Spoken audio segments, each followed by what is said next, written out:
Hey guys, tonight we're stepping into the darkest alleys of Victorian London. Not the polished ballrooms and royal palaces, but the hidden, festering corners where the desperate slept, coughed, and clawed their way through another night. We're talking about doss houses, places so wretched, so foul, you probably won't survive this. Not in one piece anyway. So before you get comfortable, take a moment to like the video and subscribe. But only if you genuinely enjoy what I do here. No pressure. Also, drop your city and time in the comments. I always love seeing who's still awake out there. Now, dim the lights, maybe turn on a fan for that soft background hum, and let's ease into tonight's journey together. You arrive in London with nothing but the filthy bundle of rags slung over your back and a coat so thin the damp wind cuts right through it. Your boots are cracked and leaking, your stomach's empty, and every alley smells like a public toilet. London's a monster, and you're fresh meat. It's not a question of thriving here. It's a question of not dying too quickly. The streets spit you out near Whitechapel, though it's hard to be sure. Everything's a maze of soot-stained buildings and narrow passages clogged with mud and waste. Your eyes sting from the fog, not the pretty fog from storybooks, but the oily kind, thick with chimney smoke and something acrid that makes your nose burn. You haven't slept in 2 days. Every doorway you tried was either already occupied or guarded by some poor soul with a shiv. That's when someone mutters behind you, just loud enough to register, "Try the doss house round the corner." Sixpence'll get you off the street if you don't mind rats. You don't hesitate. Sixpence is half your coin total, but staying outside another night feels like volunteering for pneumonia. The door's warped wood, swollen from moisture, and when you push it open, the smell hits like a slap to the face. Stale urine, spoiled meat, sour sweat, mold, and wet dog. Except there are no dogs here, just humans. Inside is dim, the only light coming from a candle stub perched in a greasy bottle. Shadows bend along the floorboards, which creak like they're in pain under your weight. It's a long room with low ceilings, packed tight with bodies on wooden benches, floor mats, and what might have once been mattresses, but now look like collapsed bags of hay. You freeze for a second. This place is wrong. Your gut says so, but your legs give out before your brain can vote, and you sink onto a vacant plank bench. Welcome to the doss house. You hand over your coin to a man sitting behind a crate who might be the keeper. He's got a swollen red nose, watery eyes, and a permanent sneer. No words, just a grunt as he takes your money and gestures vaguely toward the far wall. You pass by shapes that might be people sleeping or dying. It's hard to tell. Someone nearby lets out a long, phlegmy cough. You suddenly become aware of how wet your own lungs feel. Not a great sign. There are no real beds. If you're lucky, you get a bench to yourself. If not, you'll be shoulder to shoulder with strangers who smell like moldy potatoes and despair. You find an open corner and claim a patch of floor, avoiding a stain that might be blood. Or tea. You hope it's tea. The air is so thick it feels alive. You try not to breathe too deeply. Every inhale brings a new note to the scent symphony. Feet, gin, something rotting in the rafters. You lie down, arms crossed over your chest, staring up at the cracked ceiling. A spider the size of your thumbnail skitters across a beam overhead. It's not the worst company you've had. The walls are stained with damp streaks, and one of the small, grimy windows is cracked, letting in a cold draft that snakes across the floor. There's no warmth here. Not from the bodies, not from the structure, and certainly not from the staff. You hear muttering from a nearby group. An argument, maybe, or a shared dream. Someone laughs too loud and is instantly shushed with a hiss. Quiet hours are a joke. The rules are as warped as the floorboards. Still, you almost doze off, your body that tired, your stomach hollow enough to make you lightheaded. But then something crawls across your leg. You slap at it and catch a crunch. Too big to be a flea, too fast for a cockroach. Possibly a rat. Possibly worse. You sit up, hugging your knees. Sleep will have to wait. This place, you learn fast, doesn't sleep. There's always motion. Someone moaning in a nightmare. Someone stumbling back from the corner bucket where people relieve themselves. Someone whispering, maybe praying, maybe plotting. And that strange constant rustle of vermin moving through the straw and rags. You think of the street, of the cold stone under your spine and the wind like knives. This is better, you tell yourself. This is shelter. But you don't believe it. The thing is, London doesn't care about you. The city is a machine built to grind up bones and spit out smoke. You're just another bit of grit in the gears. If the doss house doesn't kill you, the street will. And if not the street, the workhouse. And if not that, well, there's always the Thames. Here's a historical fun fact for you to ponder while trying not to inhale too deeply. By the mid-19th century, there were over 200 doss houses in London, housing more than 30,000 of the city's poorest. They were technically legal and loosely regulated, but most operated like this one: overcrowded, disease-ridden, and barely fit for rats. And speaking of rats, here's your fringe detail.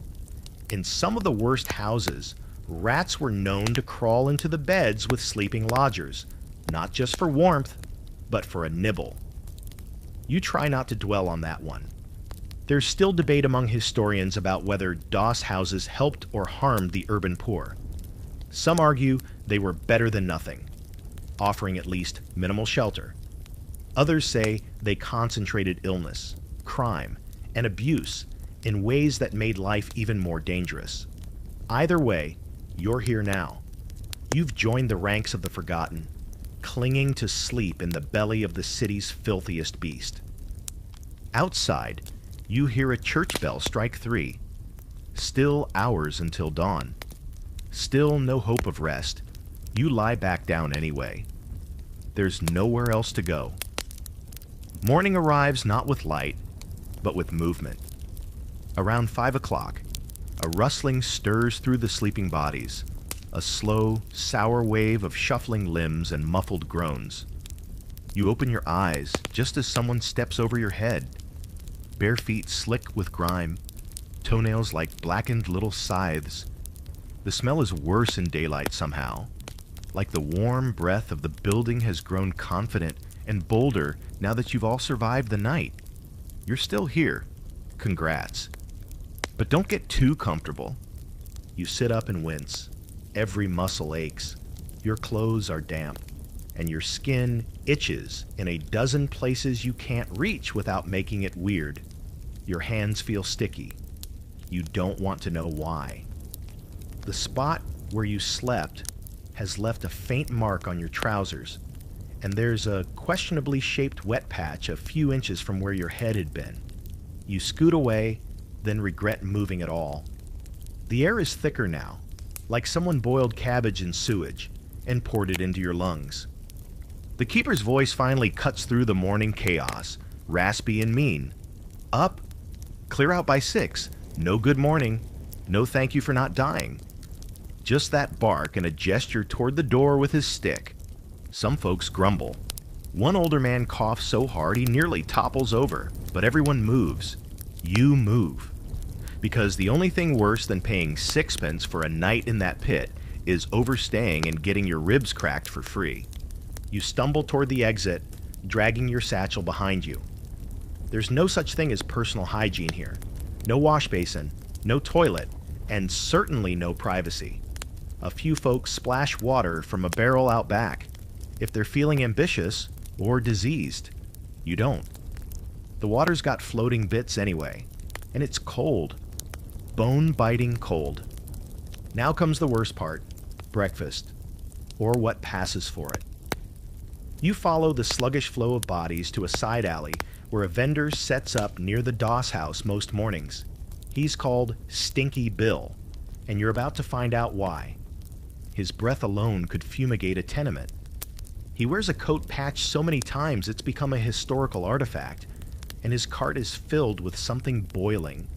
Could be stew, could be glue. He ladles it out in cracked bowls for a penny apiece. Not that many can afford even that.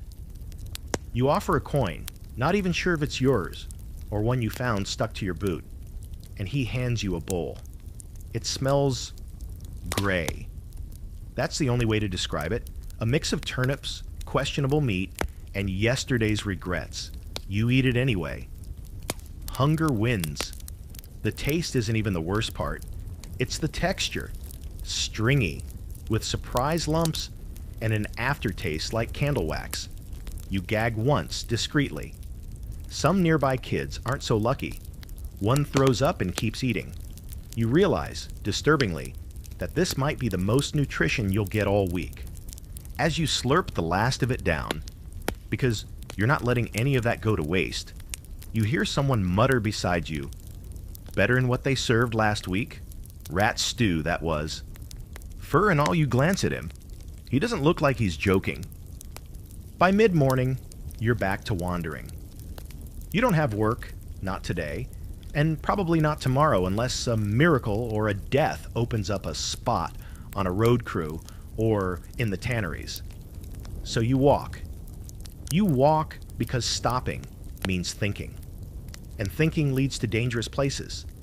Like remembering you once had clean clothes or a bed, or people who looked at you with something other than indifference or contempt.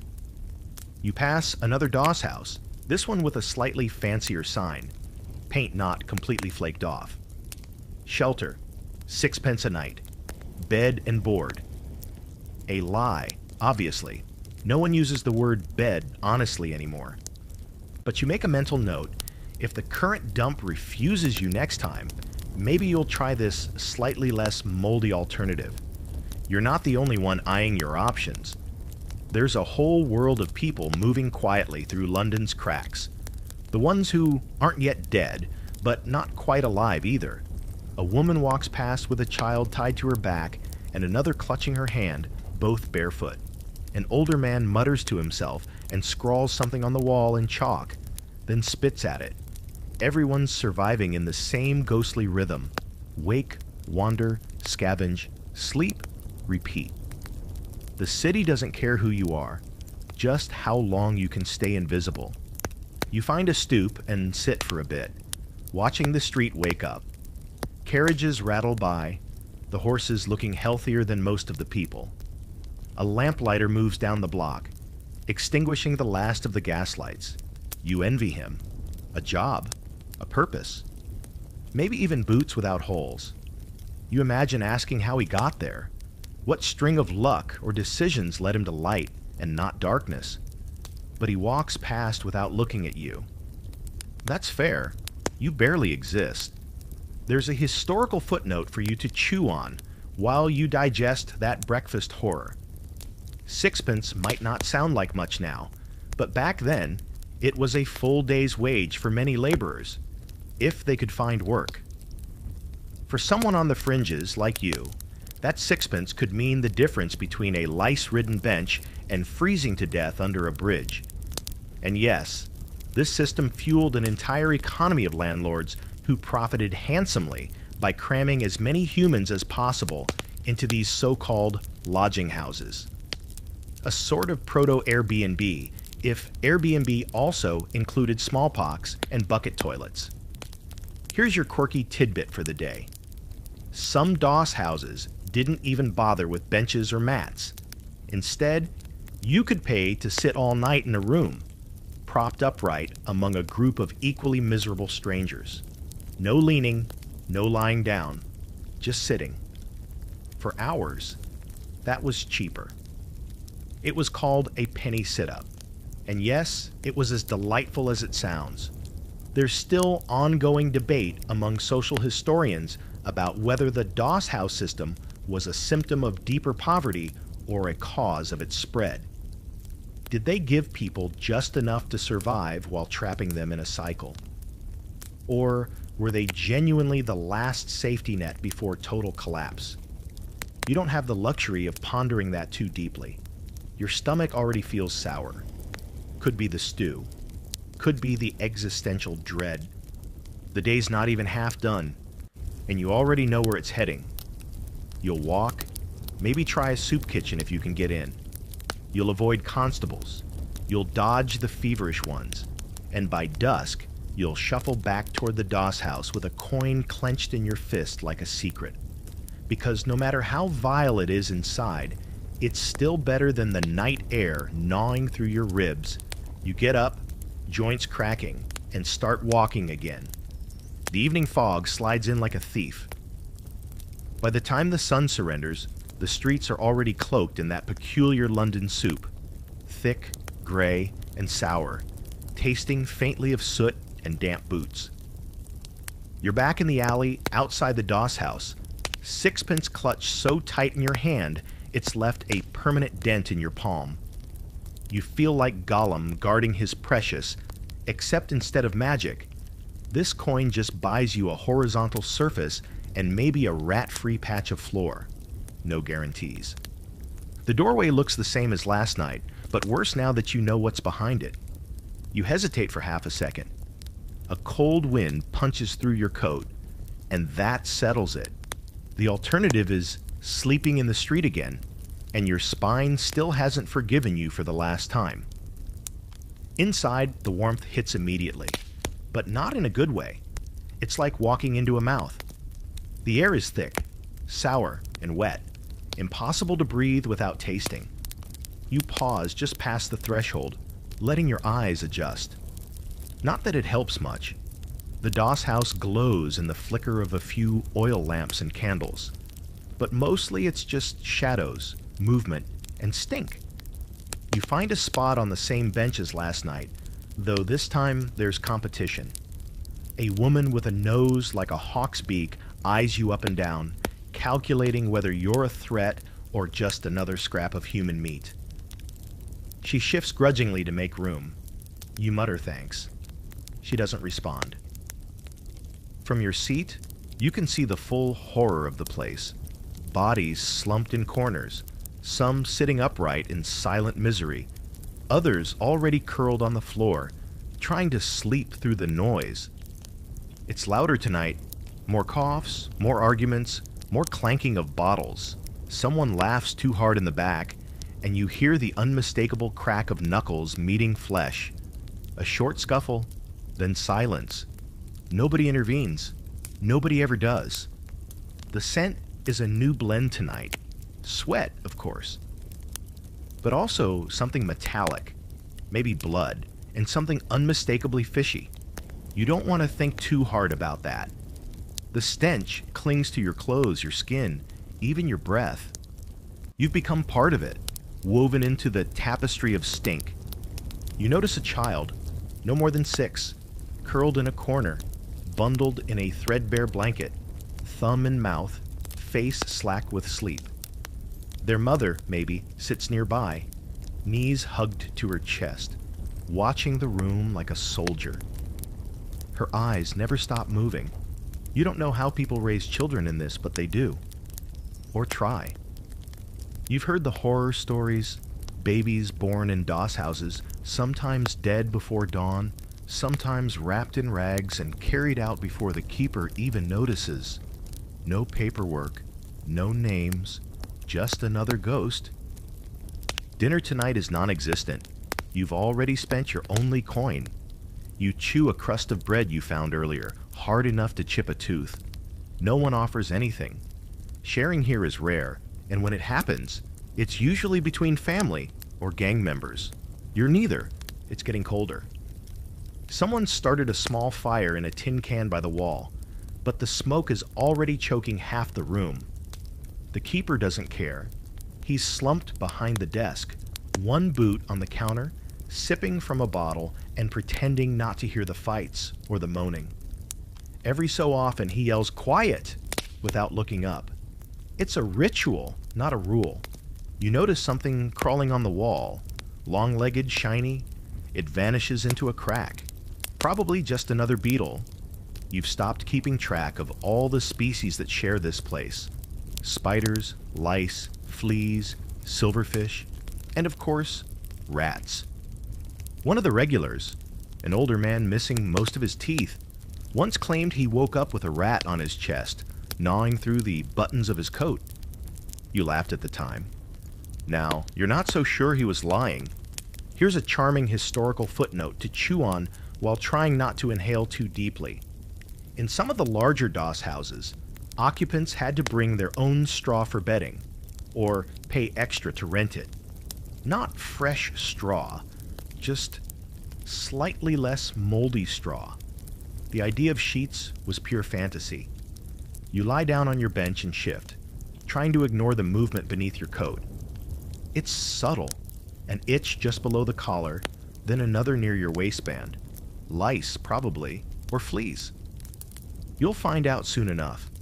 This place isn't just shelter. It's an ecosystem. Someone starts singing. It's an old sea shanty, or what's left of one. Half the words lost to drink or dementia. A few others join in, not so much for joy as for defiance. For 5 minutes, the place feels less like a coffin and more like a shared human tragedy. You hum along, quietly. The man next to you leans in and whispers, "Used to sing that in Dover. Before the war. Before I came back with only one eye and a box of medals they melted down for scrap." Then he leans back and closes his eye. Doesn't speak again. This is how the night moves, slowly, with interruptions. Someone sobbing, someone retching, someone sneaking a hand into a neighbor's pocket. You stay alert. Everyone's desperate. And desperation makes people clever in all the wrong ways. Here's your oddball fact of the night. In some of the worst houses, patrons were allowed to sleep sitting upright with a rope stretched across the room at chest height. You'd lean forward on the rope and snooze like a drunken marionette. In the morning, the keeper would come through and cut the rope, dropping everyone to the floor in a heap. It was cheaper than a bench, and wildly popular with people who only had a penny or two. You try not to imagine it, but you'll see it for yourself soon enough. There's debate, still, over whether this whole setup was better than nothing. Some scholars claim doss houses were the only thing standing between the poor and certain death. Others argue they were just a slow death, a place where disease, addiction, and misery fermented together until your soul gave up before your body did. You lean toward the second opinion. You lie back again. Close your eyes. Breathe through your mouth. The ceiling groans. The man 2 places down coughs wetly into his sleeve. And somewhere near your foot, a rat scurries, its nails clicking on the wood like morbid castanets. Welcome to night 2. You wake before dawn, though wake is a generous word. More like you regain consciousness after a night of half sleep, twitching in and out of shallow dreams where the walls oozed and the floorboards whispered. Your back screaming, and something's crusted near your mouth, probably dried drool or worse. Around you, the doss house is shifting again, like some massive wheezing organism. Groans, coughs, a few early risers clanking around like miserable clockwork. Someone farts loudly. No one reacts. It's darker than it should be. The candle stubs burned out sometime in the night, and now the only light seeps in through the greasy window panes, a sickly gray smudge of dawn. A fog outside means you can't see far, but you can hear it. Horses clopping past, wheels sloshing through muck, someone shouting about fresh eels. London is always up before you, already churning. You sit up, stretch, and regret it instantly. The muscles in your neck feel like coiled ropes, and your left foot's gone numb from where it was tucked under a stranger's leg all night. You can't remember when you last felt warm or clean. You scratch at your scalp and come away with something under your fingernail. You don't look. You never look. As the others start to stir, the sounds build, like an orchestra, but one made entirely of sickness and exhaustion. A child begins to cry softly, a wet, defeated sob that gets ignored like the rest. The coughing man, he of the single eye and the Dover shanty, lets out a wheeze that sounds like it might be his final exhale. You glance over. He's still breathing, barely. His lips are tinged purple. There's a puddle of something dark near his bench. You look away. The Doss house isn't haunted in the way ghost stories describe. No flickering specters or rattling chains, just the living, barely. The truly terrifying thing here is how fast people become furniture. You walk past the same slumped shape 3 mornings in a row, then suddenly you're not sure if they're sleeping or dead. The line's blurry, and the keeper doesn't check unless the body starts to smell, or someone complains. That's how they decide if someone's expired, by the stench. You shuffle outside, coat collar high, trying to shake off the night. The air is wet and cold, but at least it's breathable. Your lungs sting with the shift from inside to out, like you've gone from soup to ice water. The streets are quiet this early. Only the truly unfortunate or the truly guilty are out now. You realize you belong to both groups. You find a spot under an awning and watch as the city begins to yawn awake. A milk cart passes, the driver half asleep, lashes crusted with frost. A woman with coal dust on her cheeks marches by with a basket full of rags. You wonder if she's returning from work or heading toward it. Either way, she moves with a kind of purpose you envy. You have nowhere to be. There's no breakfast today, no crust, no stew, not even the gray mush from Stinky Bill. You're too broke. Your stomach growls in protest, but you hush it with a sip from a filthy water pump nearby. It tastes like rust and sorrow, but it's cold. That's something. Eventually, you wander back into the Doss house, hoping for a few more minutes inside before the keeper boots everyone. You pass a woman on the steps, slumped with her shawl wrapped tight. Her feet are bare, blue around the edges. You nudge her gently. No response. A few people glance over but don't stop. You don't either. You can't. If you pause for every corpse in London, you'd never make it to nightfall. Inside, the stink is somehow worse than when you left. Warmed by the body heat of 40 unwashed souls, and soaked in the leftovers of everything that dripped, spat, or leaked overnight. You push through toward the rear, near the corner where the rats like to nest. You've decided to stay upright this time. Maybe sleep was overrated. The ghosts of the night haven't left. You hear them in every creak of the floor, every groan of the walls. A woman mutters in her sleep, a string of nonsense syllables that end in a sob.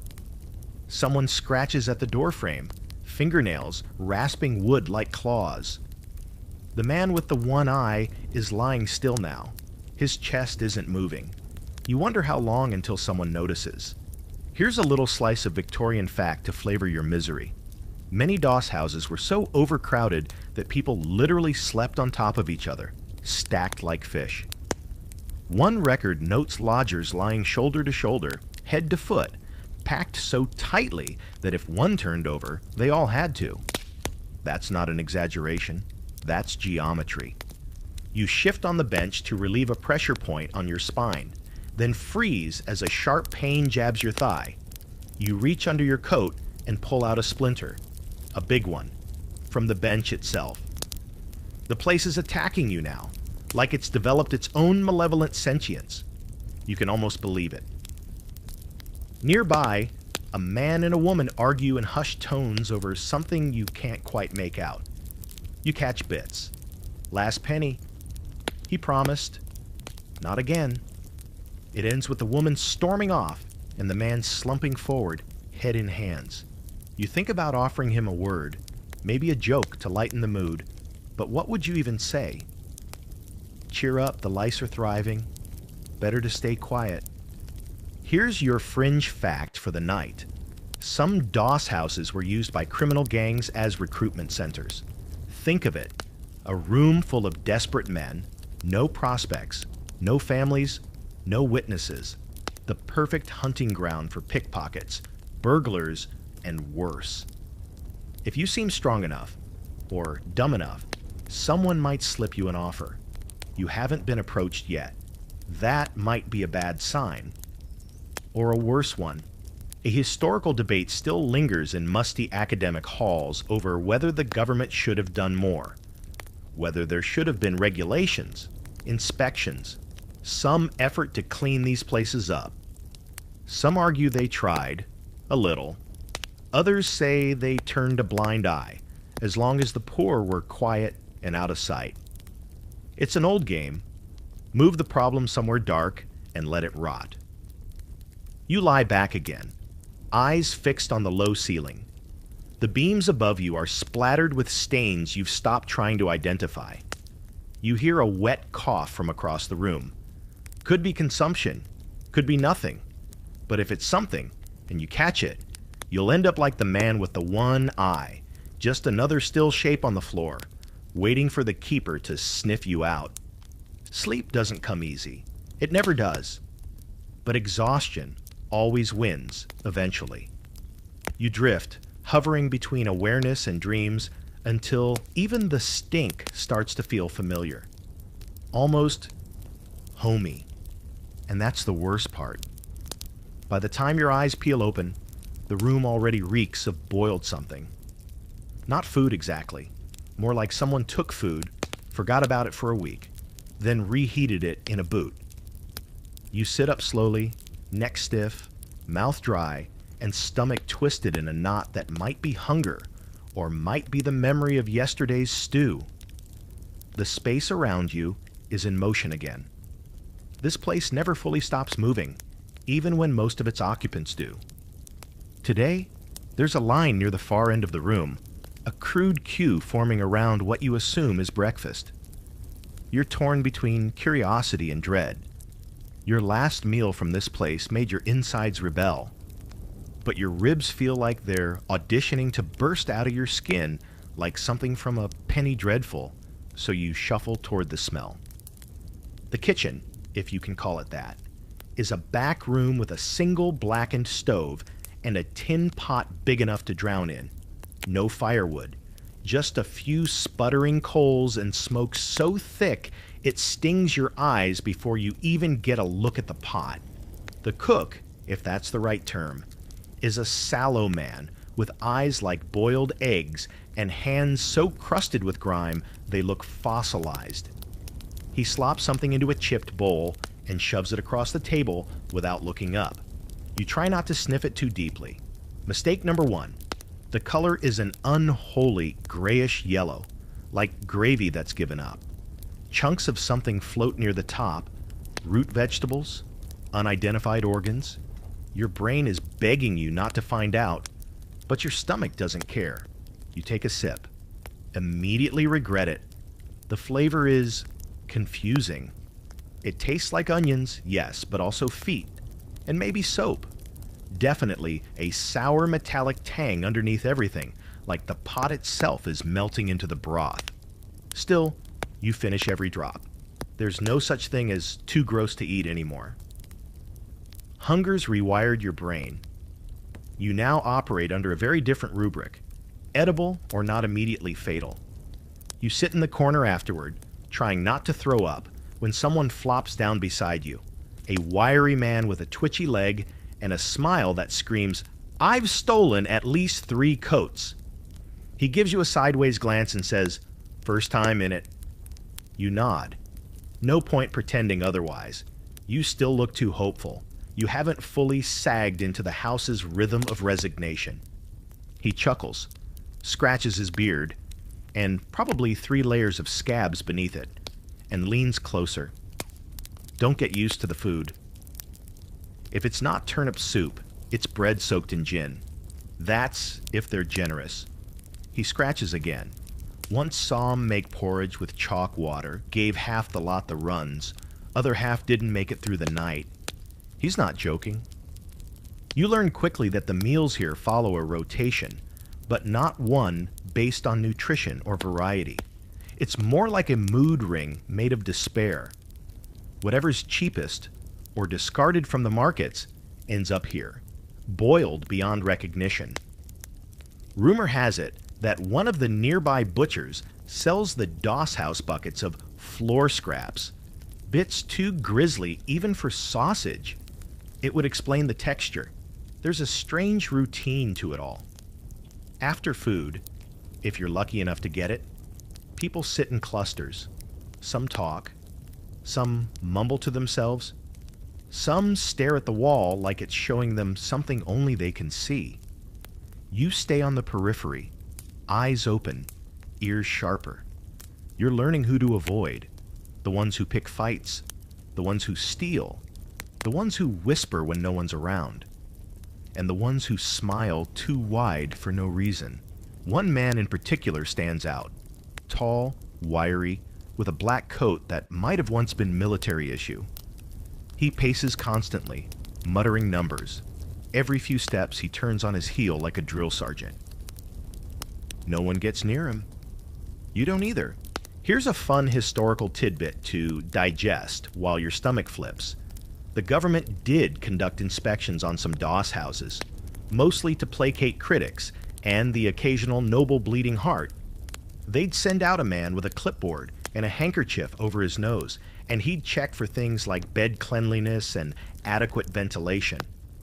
Of course, most inspections were announced days ahead of time. You can imagine how that went. A quick sweep, a few buckets of cold water tossed around, and suddenly the house was declared fit for habitation. Never mind the lice, or the fact that half the occupants were coughing up blood.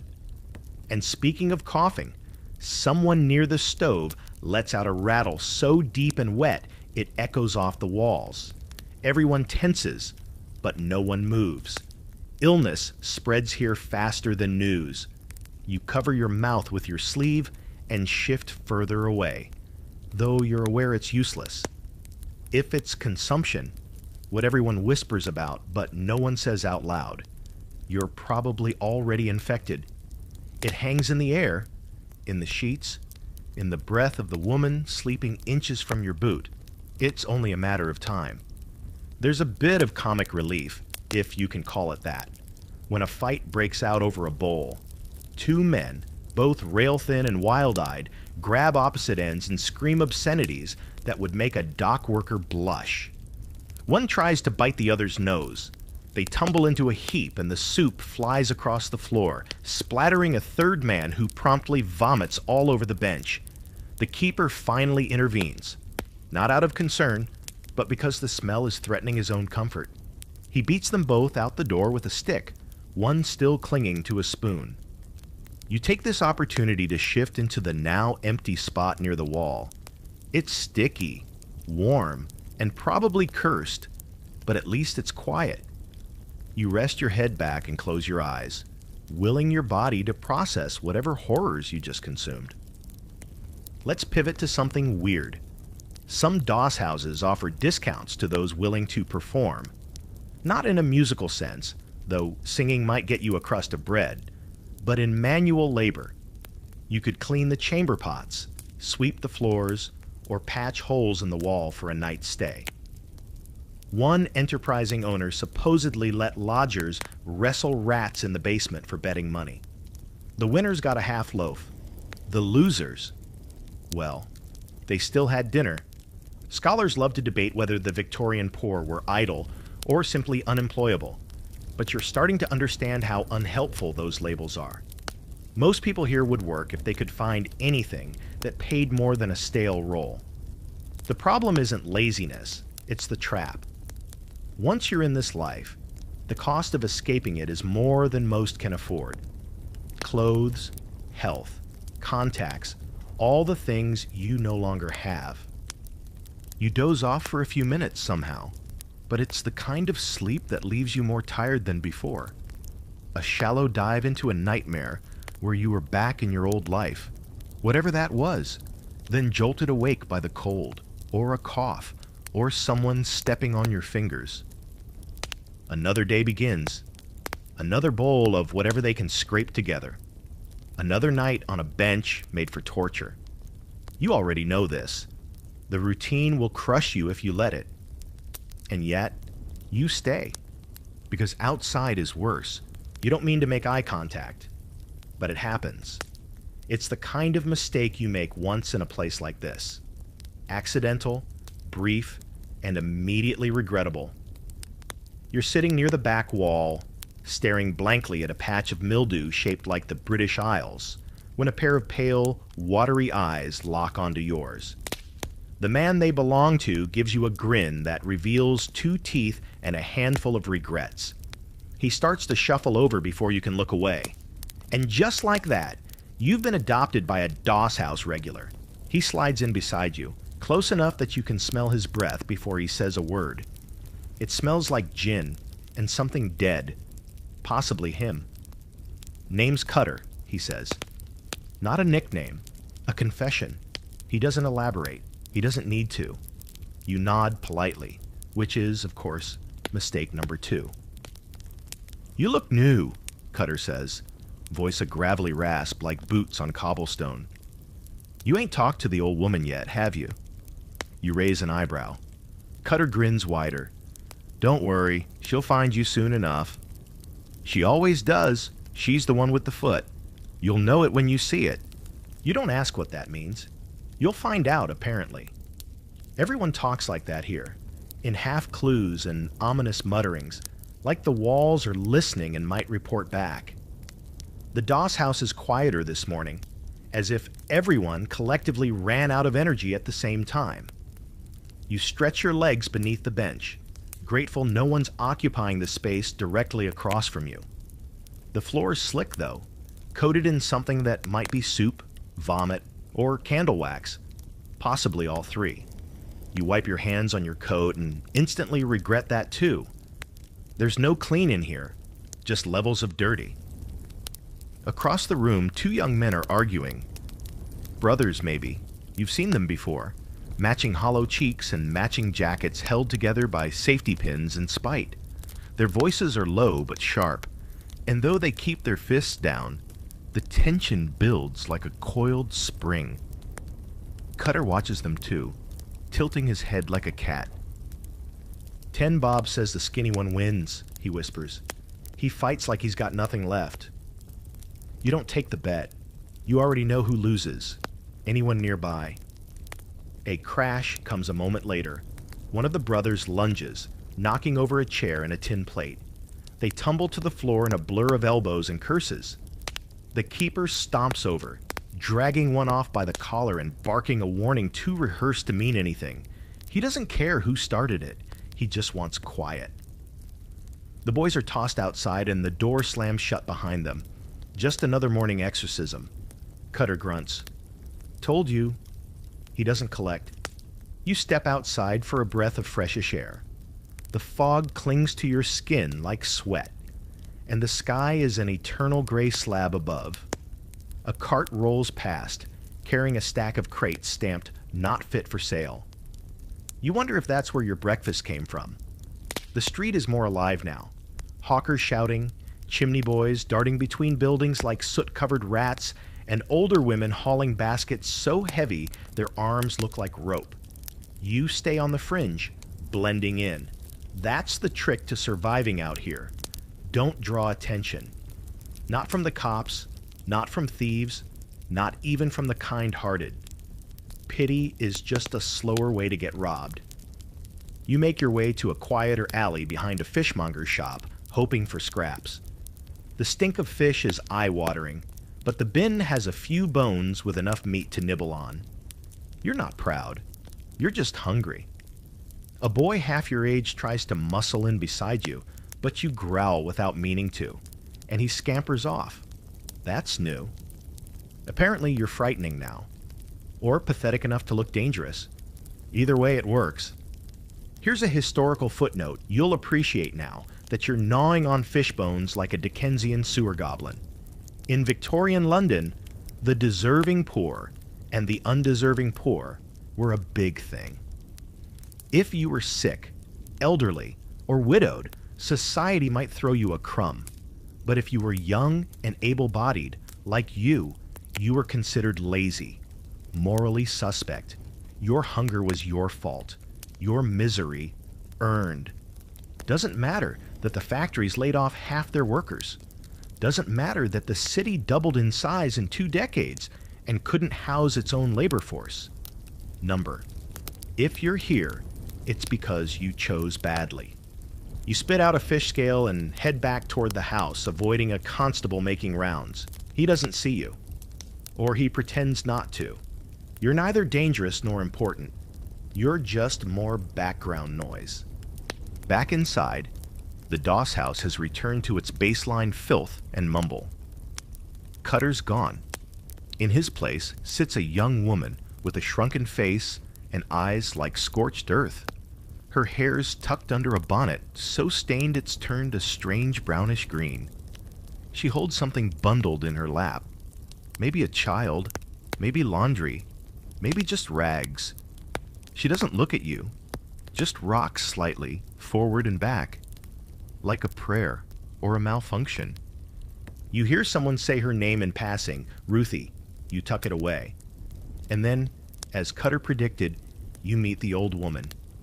She shuffles in from the far end of the room, crooked and bundled in 10 layers of wool and shawls, none of which match. Her face is a roadmap of survival, lines so deep you could get lost in them. But it's the foot you notice, or rather, the thing where her foot should be. It's a club, wrapped in rags, swollen and misshapen, like it belongs to a different body altogether. She walks with a crutch that doubles as a weapon, thumping it loudly as she goes. No one talks when she passes. Some nod. Others look away. She stops in front of you. "You got a name?" she croaks, voice brittle. You hesitate, then lie. "Thomas." She doesn't blink. "Keep it then. Don't leave it on the floor. Someone will take it." She moves on, muttering something about ghosts in the stove. You exhale. Your hands are sweating. Now here's your offbeat historical detail for the day. Certain Doss houses were known for specific populations. One might cater to discharged soldiers, another to women just out of prison, another to foreign dock workers who didn't speak a lick of English. These weren't official designations, more like social gravity. The regulars shaped the culture, and once a place got a reputation, it stuck.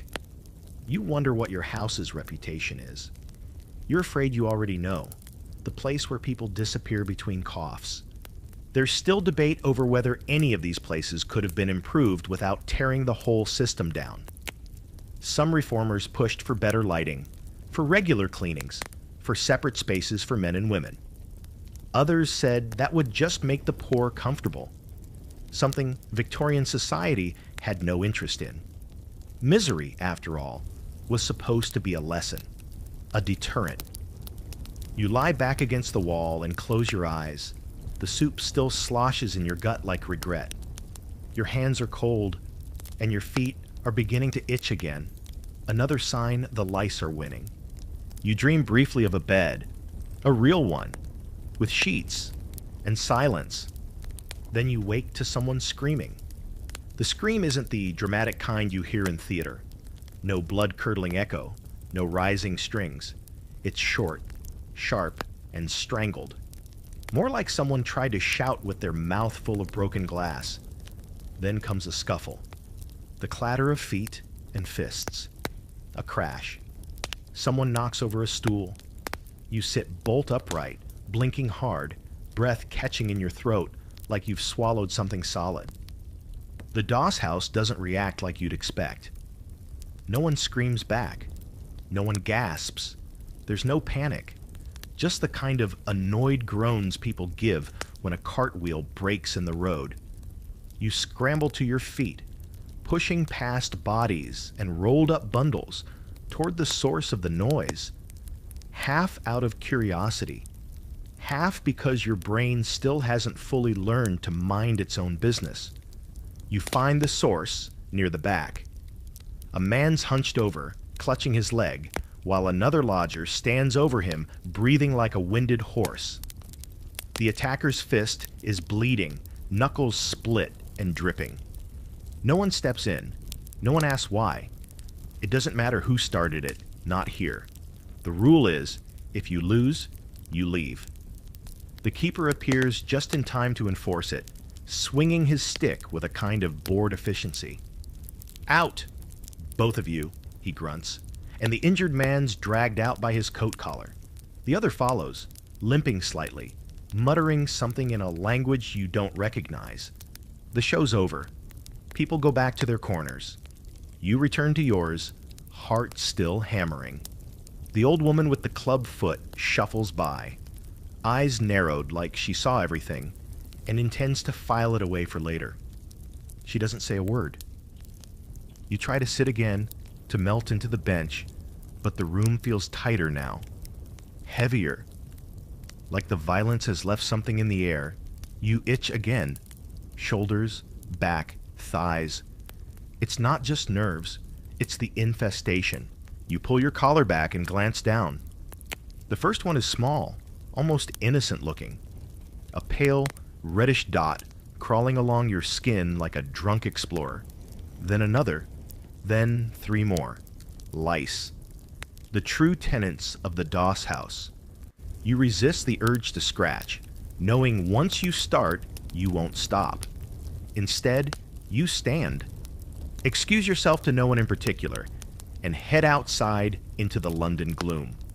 The fog has lifted slightly, revealing the street in all its filthy glory. Cracked cobblestones slick with damp, piles of horse droppings stewing in puddles, and the occasional newspaper blowing like a ghost along the gutter. You spot a trough near a stable and make your way toward it. You don't care if it's meant for animals. You dunk your hands first, then splash water onto your neck and face. It's freezing and foul-tasting, but you keep going, scrubbing your scalp with your fingernails, muttering curses under your breath. You catch your reflection in the puddle beneath the trough.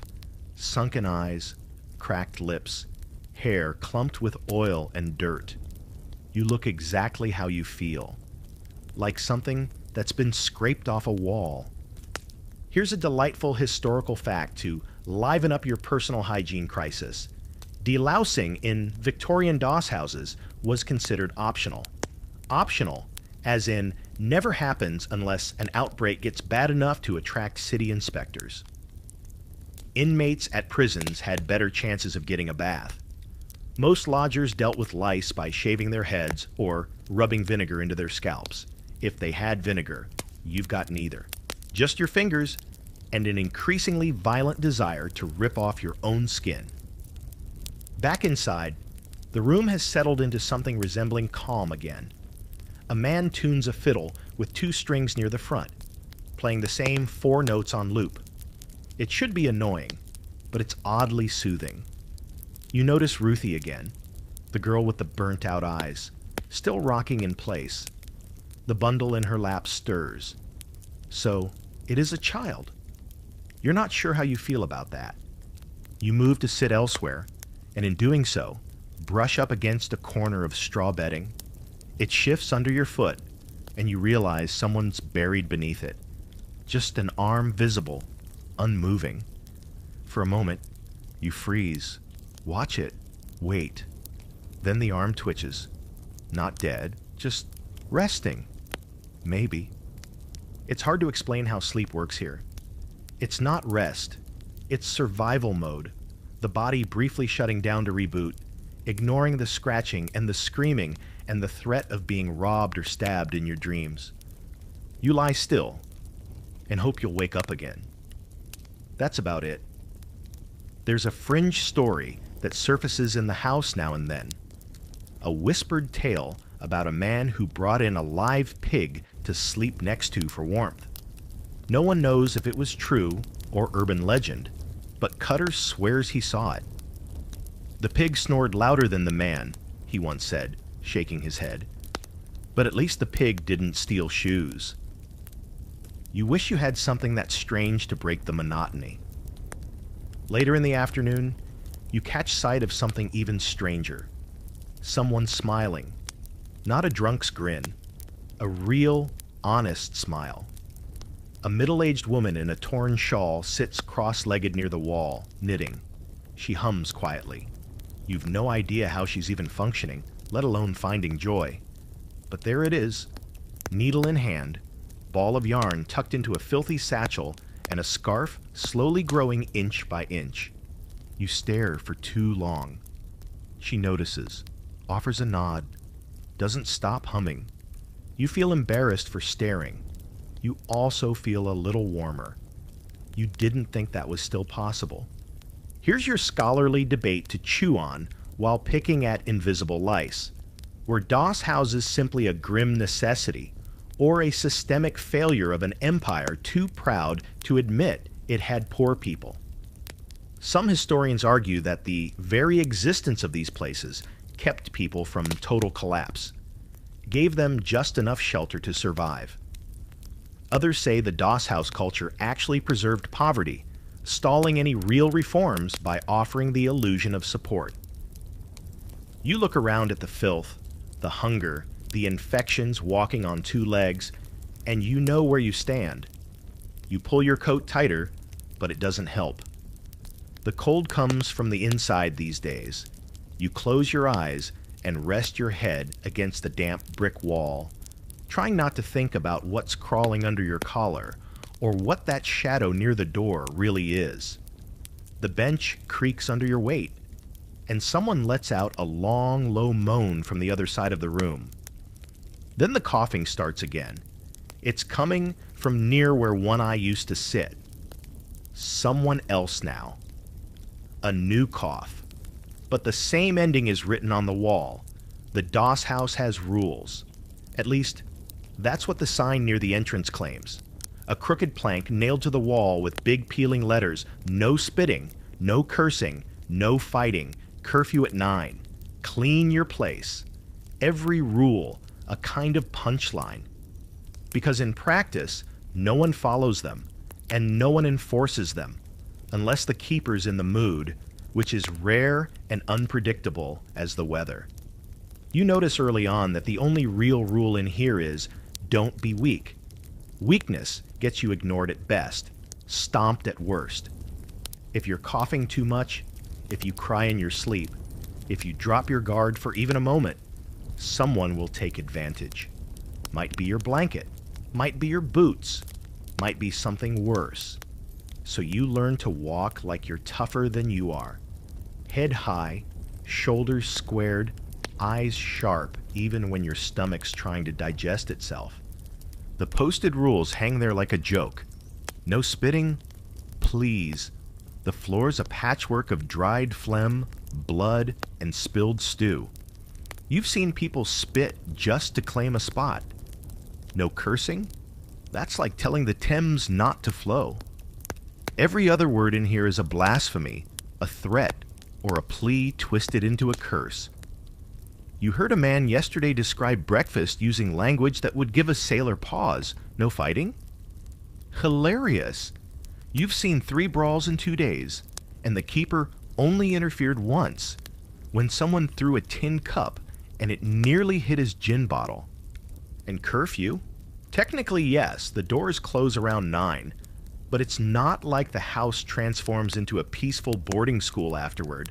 That's when the real noise starts. People come in half-soused, hollering nonsense, women crying behind the partition, men muttering in their sleep or shouting at invisible demons. The benches are alive with fidgeting, scratching, grinding teeth. It's not a curfew. It's a lid on a boiling pot. You're starting to understand why some of the older regulars look like carved wood. No expression, no motion, just slumped shapes and coats that haven't come off in a year. You wonder if they still hear the noise, or if their brains have gone somewhere quieter. Maybe that's the only way to survive long term. Mentally move out while your body stays behind. One of the rules, clean your place, is especially funny. What place? There are no assigned spots. You sleep where you can find room. You leave nothing behind unless it's lice or blood. You've tried, once or twice, to brush off your bench or fold your coat just so. It didn't matter. 10 minutes later, someone sits in your exact spot and wipes a greasy hand on the wood. Cleanliness isn't a value here. It's a rumor. Still, you find yourself craving order. Not hygiene necessarily, just rules that mean something. You grew up with some, didn't you? Sit up straight. Don't talk with your mouth full. Say thank you. Now it's don't fall asleep with your boots on. Someone might steal them. Don't eat anything that's still moving. Don't trust the man with the neck tattoo who keeps asking what time you sleep. These are the new commandments. You step outside again for a break from the stench, which clings to your nostrils like tar. The street outside is busy now, midday in full swing. Vendors shout half-heartedly over crates of wilting produce. Children chase each other barefoot through puddles, and a preacher stands on a crate near the corner, shouting about fire and salvation. You watch him for a while, wondering if he's ever spent a night in a place like yours. Probably not. His coat is clean. His shoes match. That disqualifies him. You cross the street and duck into an alley where an old man is selling what he calls miracle drops from a bottle with no label. Says it cures coughs, cleans the blood, and brings a smile to your gut. You ask how much. He says tuppence. You don't have tuppence, but you ask anyway what's in it. He grins. Gin and goose grease. Mostly you nod and walk away before he can upsell it as cologne. Here's a historical footnote for that charming encounter. Victorian London was swimming in quack remedies. Snake oil salesmen made a killing selling so-called elixirs and tonics, many of which were just alcohol, morphine, or flat-out poison. Some were sold in the very doss houses themselves, cheap enough for the desperate, strong enough to dull the misery. People drank them, rubbed them on their skin, gave them to their children. You don't know what's worse, knowing they were fakes or knowing some actually worked, just not in the way anyone intended. When you get back to the house, the keeper is sitting in his usual spot, feet up, sipping from a bottle wrapped in rags. His eyes track you for a second, then lose interest. He's the law here, technically. Enforcer, landlord, warden. But he's more like an overworked ghost, only visible when he wants to be, and dangerous when he gets bored. You've seen him throw out men twice his size just for snoring too loud. You've also seen him ignore a full-on knife fight because it happened near the back and he couldn't be bothered to get up. There's a debate historians like to have about doss house keepers. Were they villains? Victims? Just cogs in a filthy machine? Some say they were heartless opportunists, charging high prices for scraps of floor and looking the other way when things got bad. Others argue they were just as trapped, hated by the city, barely scraping by, and stuck managing misery like it was livestock. You don't have an opinion yet. But if this keeper burst into flames, you probably wouldn't put him out. You take your usual bench. Cutter's not here today. Maybe he moved on. Maybe he got tossed. Or maybe he just finally slept too long. Hard to say. Ruthie's still here, though. The bundle in her lap is quieter now. Smaller, even. She rocks it less. You don't ask. Someone new comes in. A boy, maybe 16, with clean cheeks and eyes that haven't clouded yet. He clutches a satchel like it holds the secrets of the world. He looks around. Nose wrinkling. Face pale. Everyone sees him. Smells the newness. You do too. He'll be lucky if that satchel's still his by morning. You think of warning him. You don't. Here's your quirky fact of the day. Some doss houses had quiet corners. Not officially, of course. Just agreed upon spaces where the elderly or sick would sleep, under the unspoken agreement that no one bothered them. It wasn't kindness. It was survival math. You don't steal from someone who won't last the week. You let them rot in peace and save your energy for people who might fight back. Civilization in its rawest form. Night is still hours away, but the sky already looks tired. So do you. You close your eyes and rest your head against the cold, damp wall, counting every rule on the sign. You think, if just one of them were real, maybe things would be different. You think, they're not. You don't even notice him at first. He's just another shape in the sea of slumped bodies near the hearth, if you can call a barely glowing pile of coals a hearth. The warmth is more psychological than physical. But then he shifts, and you hear the telltale jingle. Not coins, keys, thick iron ones hanging from a belt loop. You glance up. There he is, the doss housekeeper. In daylight, he's easier to see, and somehow that makes him worse. His coat, always buttoned crookedly, has permanent creases where it's never quite been washed, and the elbows shine with grease. His eyes are small, deep-set, constantly darting like he expects someone to stab him, or maybe hopes they will, so he has an excuse to swing that club hanging from his belt. You've seen it used more than once. He keeps it polished, oddly enough. Everything else about him screams decay, but that little wooden baton gleams in the candlelight like a priest's chalice. He doesn't speak unless he has to. He doesn't yell names, doesn't take attendance, doesn't count heads unless someone goes missing and the landlord above demands to know why the rent is short. You've never heard his full name. People call him Keeper, or sometimes that bastard, depending on the mood. You once heard someone call him Governor, but they were drunk and bleeding from the face at the time. There's a quiet myth among the regulars that the Keeper used to be like you. Just another down-and-outer, sleeping on benches, eating rat-flavored stew. Then one day, the old Keeper died, and he stepped into the role like it was always meant for him. No ceremony, just a transfer of keys and the slow acceptance of power. Not because he was good at it, just because he was the only one still breathing who didn't flinch at the smell. You watch him now as he makes his round, if you can call it that. A meandering loop through the room, checking nothing in particular, just letting people know he's still watching. You hold your breath when he gets near. Everyone does. He stops near a new lodger, a woman with red hair and a nervous twitch in her jaw.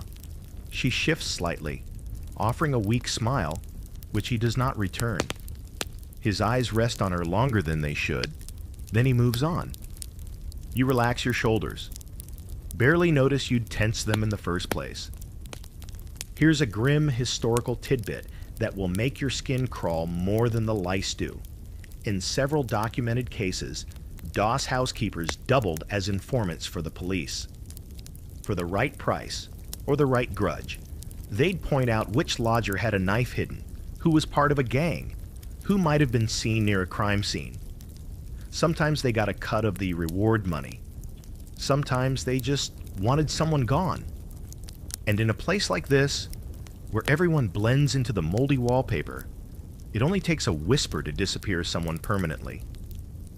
You've noticed the Keeper doesn't sleep here. Not like the rest of you. He has a back room, separated by a door you've never seen open. Rumors say it's where he keeps his real bed, sheets and all, and a stash of food better than what the rest of you eat. No one's ever confirmed it. No one dares peek. That door is sacred, touched only by him and once by a rat who didn't make it back out. You do your best to stay invisible when he's near, not in an obvious way. You don't shrink. That's how you draw attention. No, you sit still, don't look him in the eye, and give off the energy of someone too boring to notice. So far it's working, but not everyone shares your survival instincts. Late in the evening, after another bowl of tasteless broth has gone down like warm pond water, A boy near the stove gets bold. He's maybe 15, skinny, with dirty blonde hair and too much optimism. You've seen him trading buttons and scraps of wire for pennies. He's clever in that doomed way. Tonight, he struts up to the keeper like he's about to ask for a raise in a job he doesn't have.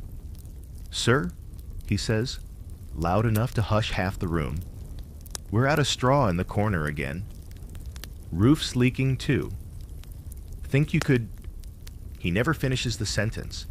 The club swings out so fast it whistles. It catches him in the gut, knocks him flat. The boy wheezes, curls up like a dying spider, eyes wide in shock. "Tell someone who cares," the keeper mutters, already walking away. No one helps the boy. Not because they're heartless, but because they're smart. The last person who jumped in ended up with a busted cheekbone and an invitation to sleep outside for a week. You wait until the keeper disappears back into his room before crawling over and nudging the boy. He's still breathing, just less enthusiastically. "You'll live," you whisper. Not a comfort, just a fact. He doesn't answer, but he grabs your hand briefly, then lets go. You sit back down in your corner and try to pretend it didn't happen. That's what everyone else is doing. But the image of the club swinging out, clean and casual, sits in your skull like a branding iron. Here's your oddball fringe fact of the night. Some keepers didn't just run doss houses. They ran rackets, pawn operations, backroom gambling, even matchmaking services for men looking to buy a night of companionship. In the worst places, women weren't just lodgers. They were inventory. You don't know if your keeper is part of anything like that. But you've noticed certain women get let in without paying, and they don't stay in the main room. You hear them leave again hours later, moving slow, like something in them's been scraped out.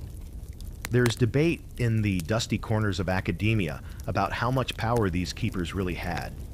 Some say they were trapped, too, under pressure from landlords, city inspectors, and criminals.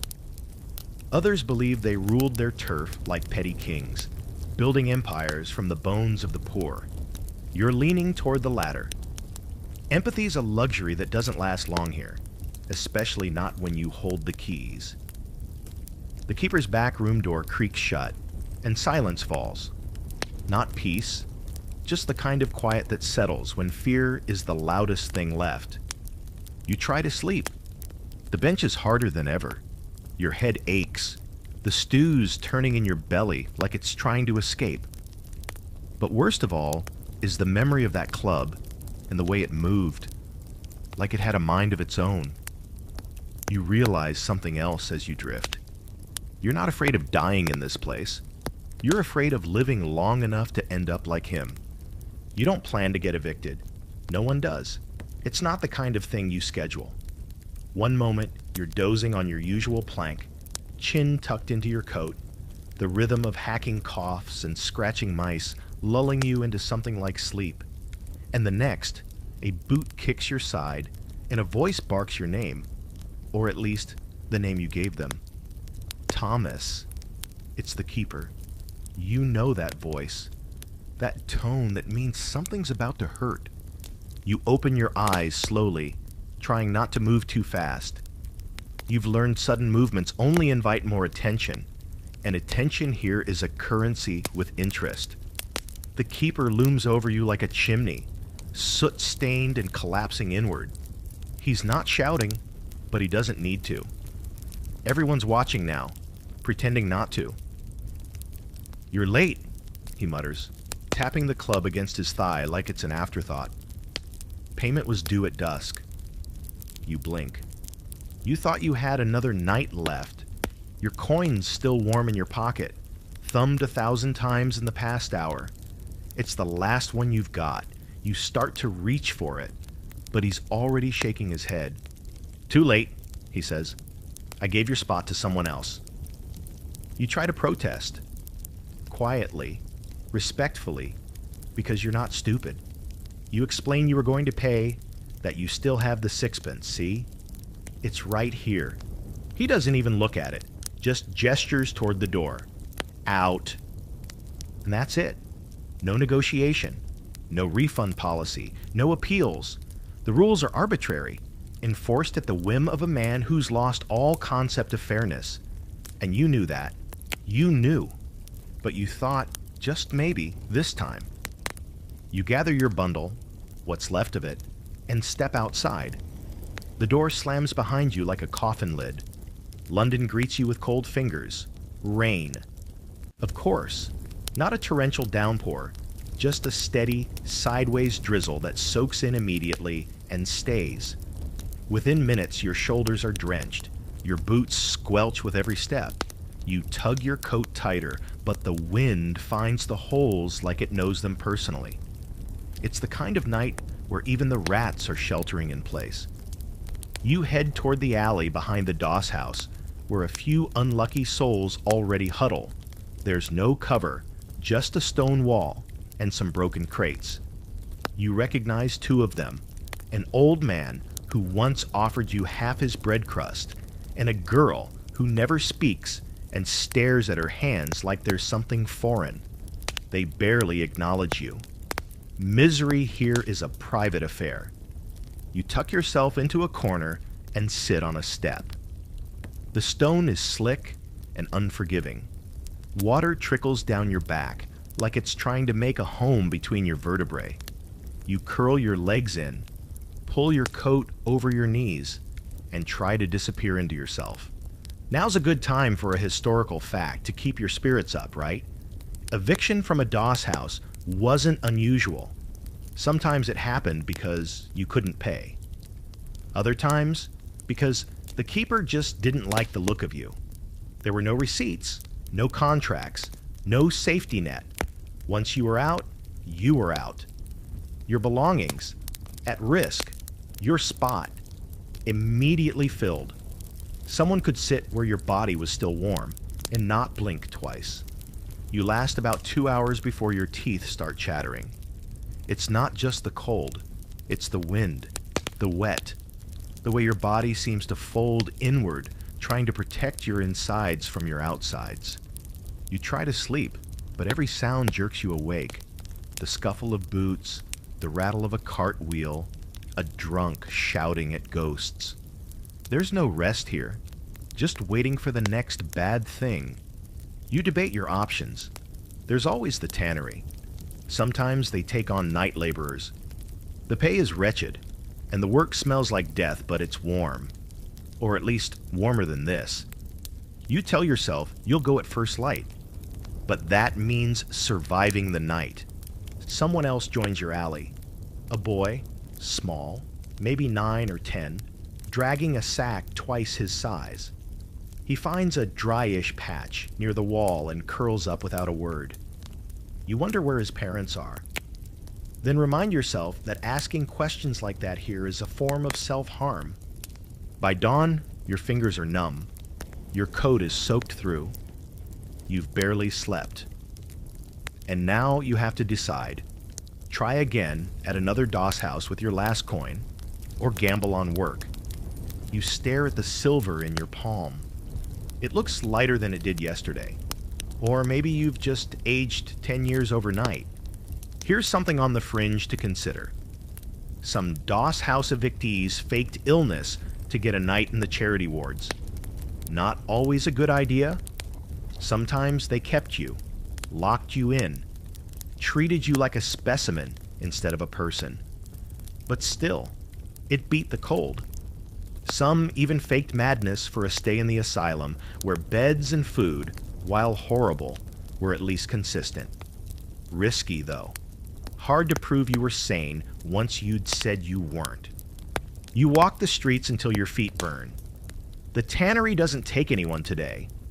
Says they're full up. A soup kitchen turns you away before noon. They're out of bread.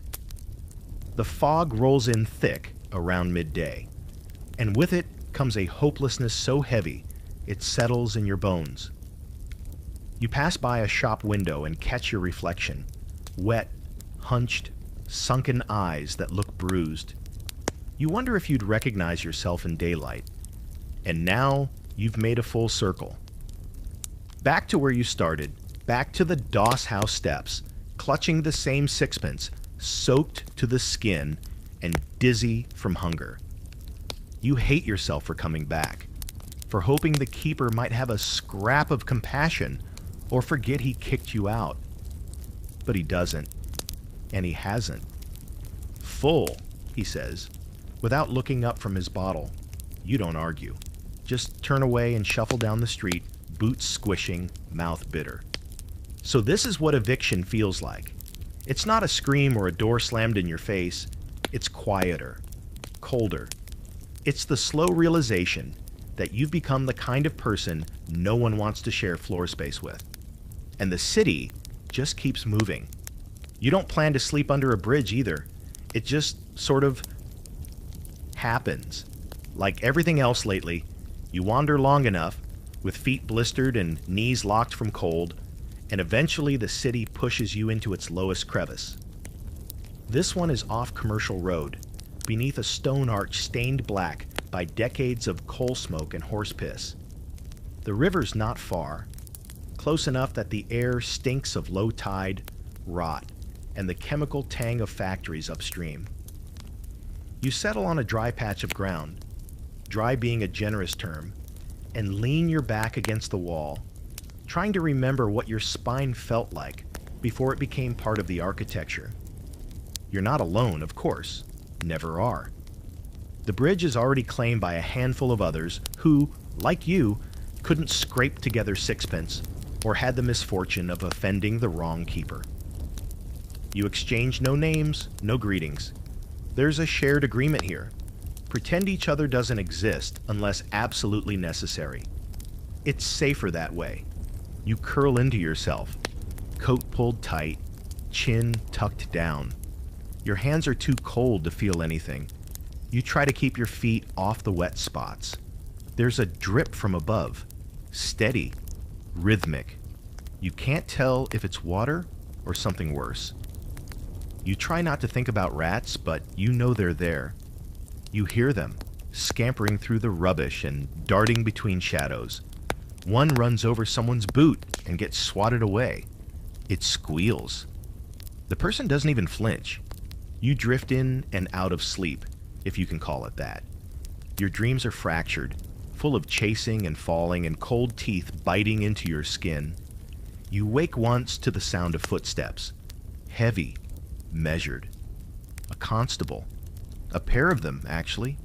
Lanterns swinging, truncheons at their belts. They don't speak. Just shine the light down under the bridge, eyes scanning, faces unreadable. One of them nudges your foot with the tip of his boot. You blink up at him. No loitering, he says flatly. You want to laugh, but your jaw aches from clenching. Instead, you nod and pull your legs in tighter. After a moment, they move on, leaving the stink of oil and indifference behind them. Here's a little historical morsel to chew on while you pretend your fingers haven't turned blue. London police in the 19th century often doubled as unofficial social control. They weren't just there to stop crime. They were there to keep the poor invisible. If you were sleeping in the wrong place, making too much noise, looking too destitute in the wrong neighborhood, they could fine you, beat you, or simply encourage you to move along with the tip of a boot. You weren't a citizen. You were a nuisance. Hours pass. You don't remember sleeping, but you must have. When you next open your eyes, the sky's a milky gray, and the fog has thickened to a soup so dense it muffles the city's sounds. The bridge drips steadily. Someone's snoring, another's coughing, and your legs are so stiff you're not sure you'll be able to stand. You try anyway. It takes longer than it should. Every joint protests. But eventually, you're upright, swaying slightly, eyes burning. Your stomach roars. It's been, what, 2 days since the last real food? Maybe 3? Hard to keep track. Hunger's no longer sharp. It's dull now, heavy, like a rock in your gut. You shuffle back into the city, eyes scanning for any opportunity, legal or otherwise. There's a cart up ahead carrying fresh bread, and for a brief, dangerous moment, you think about grabbing a loaf and running, but you don't. Not because it's wrong, not even because you might get caught. You don't do it because you're too tired. That's what poverty really does. It doesn't just starve you. It breaks you down until you don't even have the energy to survive. Eventually, you find a pump behind a butcher's stall. The water's freezing and tinged red, probably from all the meat. But it's something. You drink until your belly sloshes, then wash your face. It stings, but it wakes you up. Sort of. A boy, maybe 12, watches you from across the alley. He's got a sharp face and sharper eyes. "Got a place to sleep tonight?" he asks, casual as anything. You shake your head. He nods, then tilts his chin toward a row of crates near the docks. Sometimes you can sneak in there before the workers show up. If you don't snore. You follow him without thinking. The crates are stacked high, full of rope and canvas. You crawl behind one and nestle into a corner. It's better than under the bridge, not by much, but enough. Later that day, a porter catches you and throws you out by the collar. You land hard, scrape your elbow, and lose the coin that was in your pocket. When you look back, it's gone. You don't even know if someone took it or if it simply vanished into the cracks. Either way, it's gone. Here's your odd fringe fact of the day. Some of the poor took to disguising themselves to get access to better sleeping arrangements. A clean shirt, a well-timed lie, a borrowed child.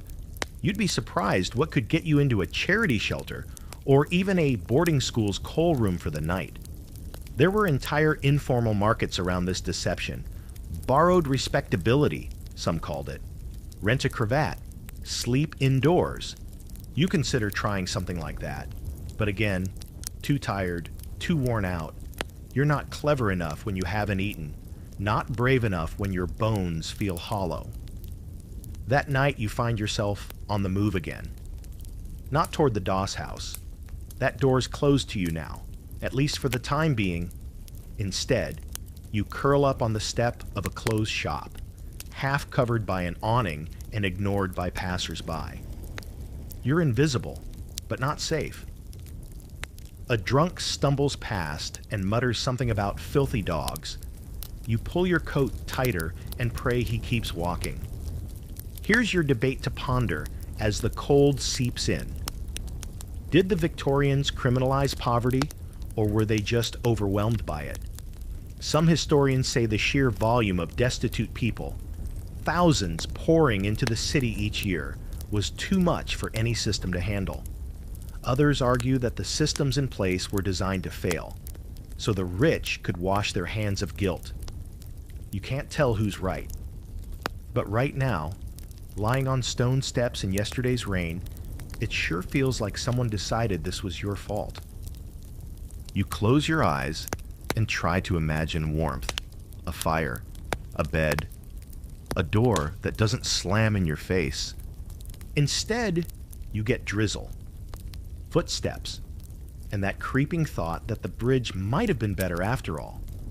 The second you see the Doss house again, something inside you folds up like wet paper. You'd told yourself you wouldn't come back. Swore as you lay curled on that shop stoop, listening to boots clatter by all night, that you'd find somewhere, anywhere, else. That this place, with its sour air and lice-ridden benches and unwritten law of indifference, would never see you again. But you're back. Because that's what happens when London wins. It doesn't beat you with violence. It doesn't scream. It just waits. Waits until you've got nothing left but hope that smells like mildew and costs sixpence. You approach with caution, shoulders hunched. Not because you're cold, though you are, but because you're ashamed. Like returning to an ex you swore off, but who still has your name memorized and a drawer full of your socks. The building looks smaller this time, or maybe you look bigger. stretched thinner by nights outside. Either way, it's less imposing and more like an open mouth, ready to swallow. The keeper is at the desk, of course, polishing his club with a rag that might once have been a shirt. His eyes flick up as you enter, and for a split second, you see something familiar. Recognition? Disdain? Doesn't matter. He knows you. You hand him your last sixpence, silently, no eye contact. He takes it without a word and points his chin toward the benches. You're allowed back in, and somehow that feels worse than being kicked out. You pass a few familiar faces. Ruthie's still here, the bundle in her lap now frighteningly still. Her eyes are hollow, more than before. Cutter's gone, replaced by a barrel-chested man who smells like formaldehyde and hums lullabies under his breath. The fiddler, with the two-string instrument, plays softly near the stove again, the same 4 notes over and over, like he's casting a spell to keep the building upright. The air, if possible, has evolved into something new, thicker, denser. There's been rain, and everything's damp. The wood, the straw, the bodies, every surface feels sticky. The scent of mildew has teamed up with something meatier now, something like boiled feet. Someone, somewhere in the room, has begun rotting. You take your bench, your usual one, like a dog returning to its vomit. It hasn't improved with time. The boards dig into your back like accusations. You sit slowly, ignoring the itch behind your knee and the faint crawling sensation in your collar. You're too tired to care. And that's when you meet the new low, a worse doss house. You hadn't thought it possible, but here it is. The change happened while you were gone. Maybe the keeper raised the price and let in a rougher crowd. Maybe the rain flushed more of the desperate inside. Maybe Cutter was the glue holding things together, and with him gone, the house has started to collapse under its own filth. The benches are overfilled. People are sitting on the floor now, backs against each other for warmth. A child screams in a back corner and gets a muffled shush, not from the mother, but from someone trying to sleep. A man with no shoes and blackened toes babbles to himself near the window. He's got a rat in a tin cup, calls it Charlie, talks to it like a priest. You blink slowly, try to recalibrate. The rope room is full tonight. That's new. You hear them through the thin walls, soft snoring, the occasional thump when someone falls forward off the rope. You make a mental note to try it sometime. A penny for the privilege of hanging off a hemp line like a coat. That's the next level of misery. Here's a solid historical footnote to file under depressingly real. As London's population exploded in the 19th century, so did the competition for even the worst accommodations. Doss houses weren't just shelters, they were marketplaces. You didn't pay for comfort, you paid for permission to breathe indoors. And when demand outpaced supply, prices went up, even when conditions worsened. Supply and demand meet mildew and dysentery. You shift slightly to make room for someone else who's decided your spot is also their spot. There's no arguing. There's barely enough room to sneeze. You keep your arms tucked tight and your boots pressed together, hoping they'll still be on your feet when you wake up. A man near the hearth begins singing. Not a shanty this time. Something mournful. Irish, maybe. It cuts through the stink like a knife. Beautiful in a way that feels insulting. Beauty doesn't belong here. It's like hearing a church bell in a slaughterhouse. Still, no one stops him. You close your eyes and try not to fall asleep. Not yet. Not until you're sure the floor's not going to collapse. Not until the moaning in the corner dies down. Not until the rat near the stove finishes whatever grim business it's up to. Not until your body gives you no other choice. Someone coughs behind you. Deep, guttural, wet. Of course. You turn your head slightly, just enough to spot the source. A man curled on his side, face slick with sweat, chest rising in hitching motions. He's new, pale. You've seen this before. Everyone has. Consumption, or something like it. He shouldn't be here. Should be in a hospital, or at least out in the air. But those places cost more than sixpence, and don't take men like him anyway. You catch Ruthie watching him too. Her eyes flick between the man and her bundle, then back again. She knows what this is. She's seen it before. Maybe more than once. You suddenly remember a rumor you heard months ago that some doss houses encourage the sick to stay. Something about death meaning an unclaimed body, which could then be sold. Not to the undertaker, but to the surgeons, the med students, the bone men, payment for the dead. You try to laugh it off, but it gets stuck somewhere in your throat. Your quirky fact of the night: certain unscrupulous doss housekeepers were accused of selling corpses to medical schools. Hard to prove, easy to whisper. One famous case involved a keeper who kept a ledger, not of rent, but of deaths. Cross-reference with coin payments from anatomy schools. Allegedly. No one could make it stick. You press your back into the bench and try not to think about it. It's raining again. You hear it tapping on the roof, slow and steady. Not enough to flood, just enough to remind you that the world outside is just as cold and cruel as the one in here. There's a final thought that bubbles up as you drift off, head lolling forward, the stink of the room finally dulling into a kind of background static. You think, maybe this is the better doss house, and that's the scariest thought of all. Work, when it comes, doesn't arrive with a handshake or a promise. It crawls up to you the way mold spreads across bread. Slow, gray, and slightly offensive. You hear about the tannery job from a man with a missing thumb who overhears you cursing your empty stomach under your breath. He tells you, between slurps of broth, that a place down by the docks is taking on laborers. Temporary, day by day. No questions, no names, no paperwork. Just show up before dawn and hope they don't turn you away. He grins, revealing a set of teeth that look like old gravestones. They'll feed you if you don't die before lunch. It sounds perfect. You leave the doss house before the keeper starts his rounds, slipping through the door like you've done something illegal. The streets are still soaked from last night's rain, and a thick morning mist hangs low, turning everything into vague outlines. You know this city better by smell now. Bakeries you can't afford, sewage you can't escape, and the acidic sting of coal smoke in your throat. The tannery is exactly where the thumbless man said it would be, wedged between two warehouses that smell like pickled despair. You approach slowly, wary of being told to sod off, but no one guards the gate. You follow the stench instead, and the stench does not disappoint.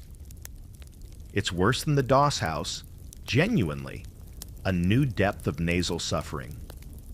Imagine a pile of skinned animals left to sun-dry for a week and then soaked in stale urine and lime. That's what tanneries do, after all. Strip flesh from hide using chemicals, dung, and whatever else turns something dead into leather. You gag once and try to hide it. A man nearby snorts without looking up. First day, is it? You nod, not trusting your throat to work properly. He points to a stack of hides and says, "Start there. Keep your mouth shut, hands moving, and maybe they'll let you live through it." And so you begin. Your job is simple, in theory. Move hides from the lime pits to the drying racks. That's it. But the hides are slick, heavy, and stink like betrayal. The lime burns your skin through your shirt. The floor is coated in a film of death slime that makes every step a gamble. The air is thick with a smell so persistent it seems to crawl inside your nostrils and set up shop. You gag again. Someone laughs. You keep working. Time doesn't pass in hours here. It passes in layers of filth. You start clean, Relatively. And by mid-morning, you're soaked through with sweat, rot, and whatever ancient fluids live in the vats. Your fingers wrinkle. Your back aches. The inside of your mouth tastes like copper. But at midday, they hand you a biscuit, stale and hard as a roof tile, but real food. Then a slice of meat, questionable in origin, unseasoned, overboiled, but it fills your gut like it means business.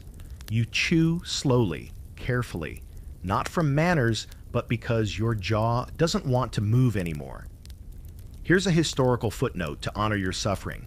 Victorian tanneries were among the most hazardous places to work in the city, with exposure to harsh chemicals, airborne bacteria from rotting flesh, and a near constant risk of infection.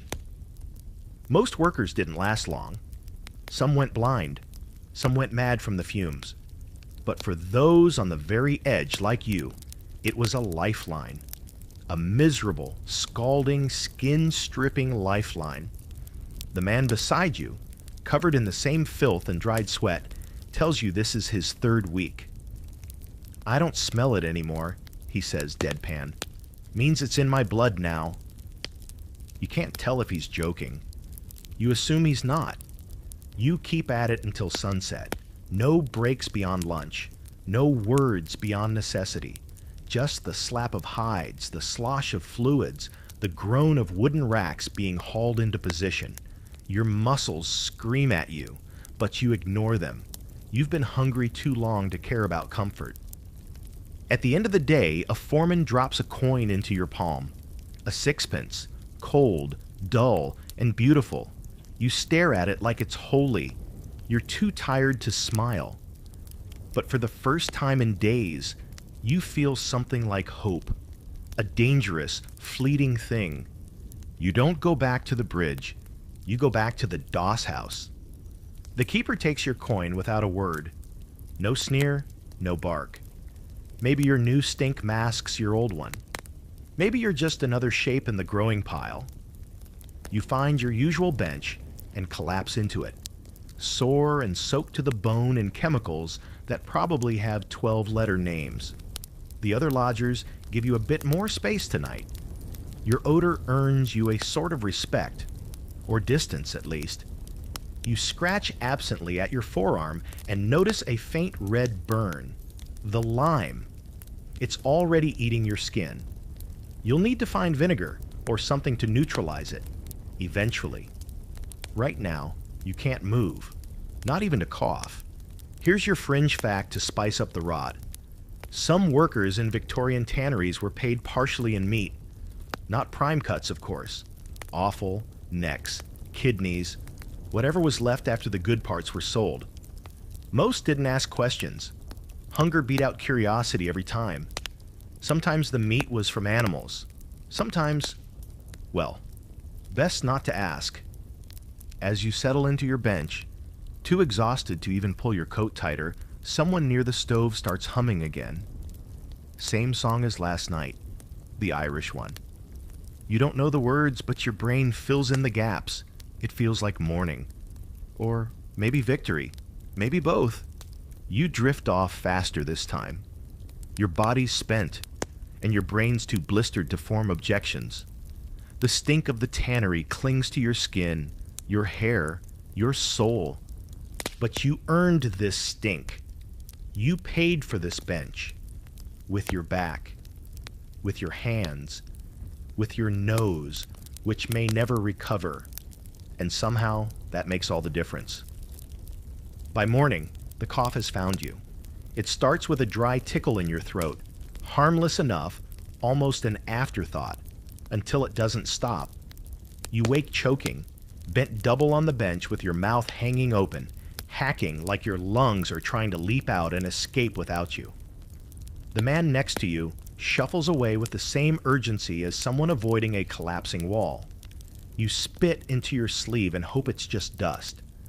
But there's a thickness to it, a heat in your chest. Not good.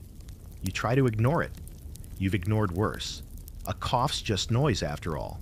Your body's tired, that's all. Tired and soaked in the tannery's chemical stew. You'll sweat it out, walk it off. But the seed's been planted, and you know exactly what it looks like when it flowers. You've seen the others. The ones who start with a little throat clearing, a sniffle, and by the end of the week are doubled over, blood in the corners of their mouths, ribs poking out like broken piano keys. They always think they'll get better. None do. You stand slowly, every muscle groaning in protest. Outside, London is wrapped in fog so thick it feels like walking through someone else's exhale. The cobblestones are slick with frost. The gutters running with black water and rotted leaves. You shove your hands into your coat and start the walk toward the tannery again. The sixpence sits in your pocket, hard and reassuring. One more day of work means one more night indoors. That's the trade. But the moment you step through the tannery gate, something's different. Fewer men, less shouting. The stink's still there. God, is it ever? But the motion's slowed. A man near the vat catches your eye, shakes his head. Too many sick, he says. City inspectors.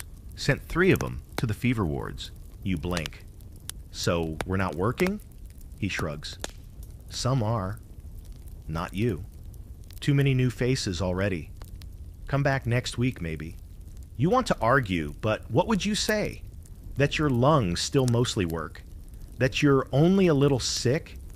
That you're starving and will die before Friday if you don't get back in that pit of hide and rot? You don't say anything. You turn and walk away. Sixpence still in your pocket, but now utterly useless. One more coin doesn't matter if there's no work tomorrow, or the next day, or ever again. That cough, it doesn't care either way. It follows you down the street like a stray dog, always a few steps behind, waiting for your guard to drop. You pass a bakery and nearly fall to your knees. The smell, fresh bread, warm sugar, actual butter, wraps around your face like a warm hand. Your stomach lurches. You consider spending the sixpence just for a bite. But you already know how the math works. No bed, no roof. One loaf of bread won't keep your ribs from freezing when night falls. So you move on, coughing into your coat sleeve, throat raw and eyes watering. A woman walking by crinkles her nose and veers sharply away, clutching her handbag like it's her last defense. You want to tell her not to worry. Disease is democratic. Everyone gets a turn. You make your way back toward Whitechapel. The Doss house is there, waiting for you, its walls sagging and its windows blinking with candlelight. You pause at the threshold, suddenly unsure. Do you really want to go back in there, with the fever wrapping around your lungs like ivy? But what's the alternative? Another night under a bridge will likely finish you. You need rest, dryness, any form of warmth. So you go in. The keeper doesn't even look at you this time, just holds out his hand like a toll collector on a very short, very cursed road. You drop the sixpence into his palm and keep your eyes down. He doesn't speak. You take your bench. The room feels smaller tonight, closer. The walls seem to breathe with you, and you don't like how in sync they are. Ruthie is gone. So is her bundle. No one says anything. No one mentions it. You're not even sure anyone noticed. But her corner is empty now. Just a blackened stain on the floor and the faint sour smell of old milk. Across the room, the man with the rat in the tin cup, Charlie, remember, is whispering again. But not to Charlie this time. To the air. To someone who isn't there. You realize he hasn't been feeding the rat. You realize the rat hasn't moved in 2 days. Someone lights a candle too close to the wall, and the soot leaves a jagged scar on the plaster. Someone else is sobbing softly under a blanket. You try to sleep. You can't. You cough again, and this time, there's blood. Just a bit. Just a fleck on your lip. But enough. Here's your historical footnote for tonight. Tuberculosis, known then as consumption, killed tens of thousands in 19th century London. It was the silent predator in places like this, spreading through shared air and shared benches, touching everyone eventually. People called it the romantic disease because of the way it made you pale, tragic, thin. That's the poetry of the privileged. For the poor, it was hacking up blood and being thrown out before you infected the others. You wipe your mouth and glance around, wondering if anyone saw. You're not sure what's worse, that they didn't, or that they did and simply didn't care. Here's your strange, dark fringe fact of the night. Some desperate souls faked consumption just to be taken in by charity hospitals. Beds, warmth, broth, and sometimes even morphine. But once inside, if they were found out, they were turned away. If they weren't, well, sometimes they got what they pretended to have. Sometimes pretending was enough to make it real. You think about doing the same, pretending to be sicker than you are, though the line is blurry now. Are you pretending, or already halfway in the grave? The man next to you shifts in his sleep and mutters something you don't understand. His breath smells of rot. He's sweating through his coat. You wonder if he's sick too. You wonder how many of you are. And the scariest part? No one's going to come stop it. No inspectors, no doctors, not until someone drops, and even then, they'll just shove the body outside and sweep the corner for lice. The bench will be filled by sunset. Probably already is. You curl in on yourself, clutching your ribs. Try to breathe without coughing. Try to sleep without dreaming. Try to survive just one more night.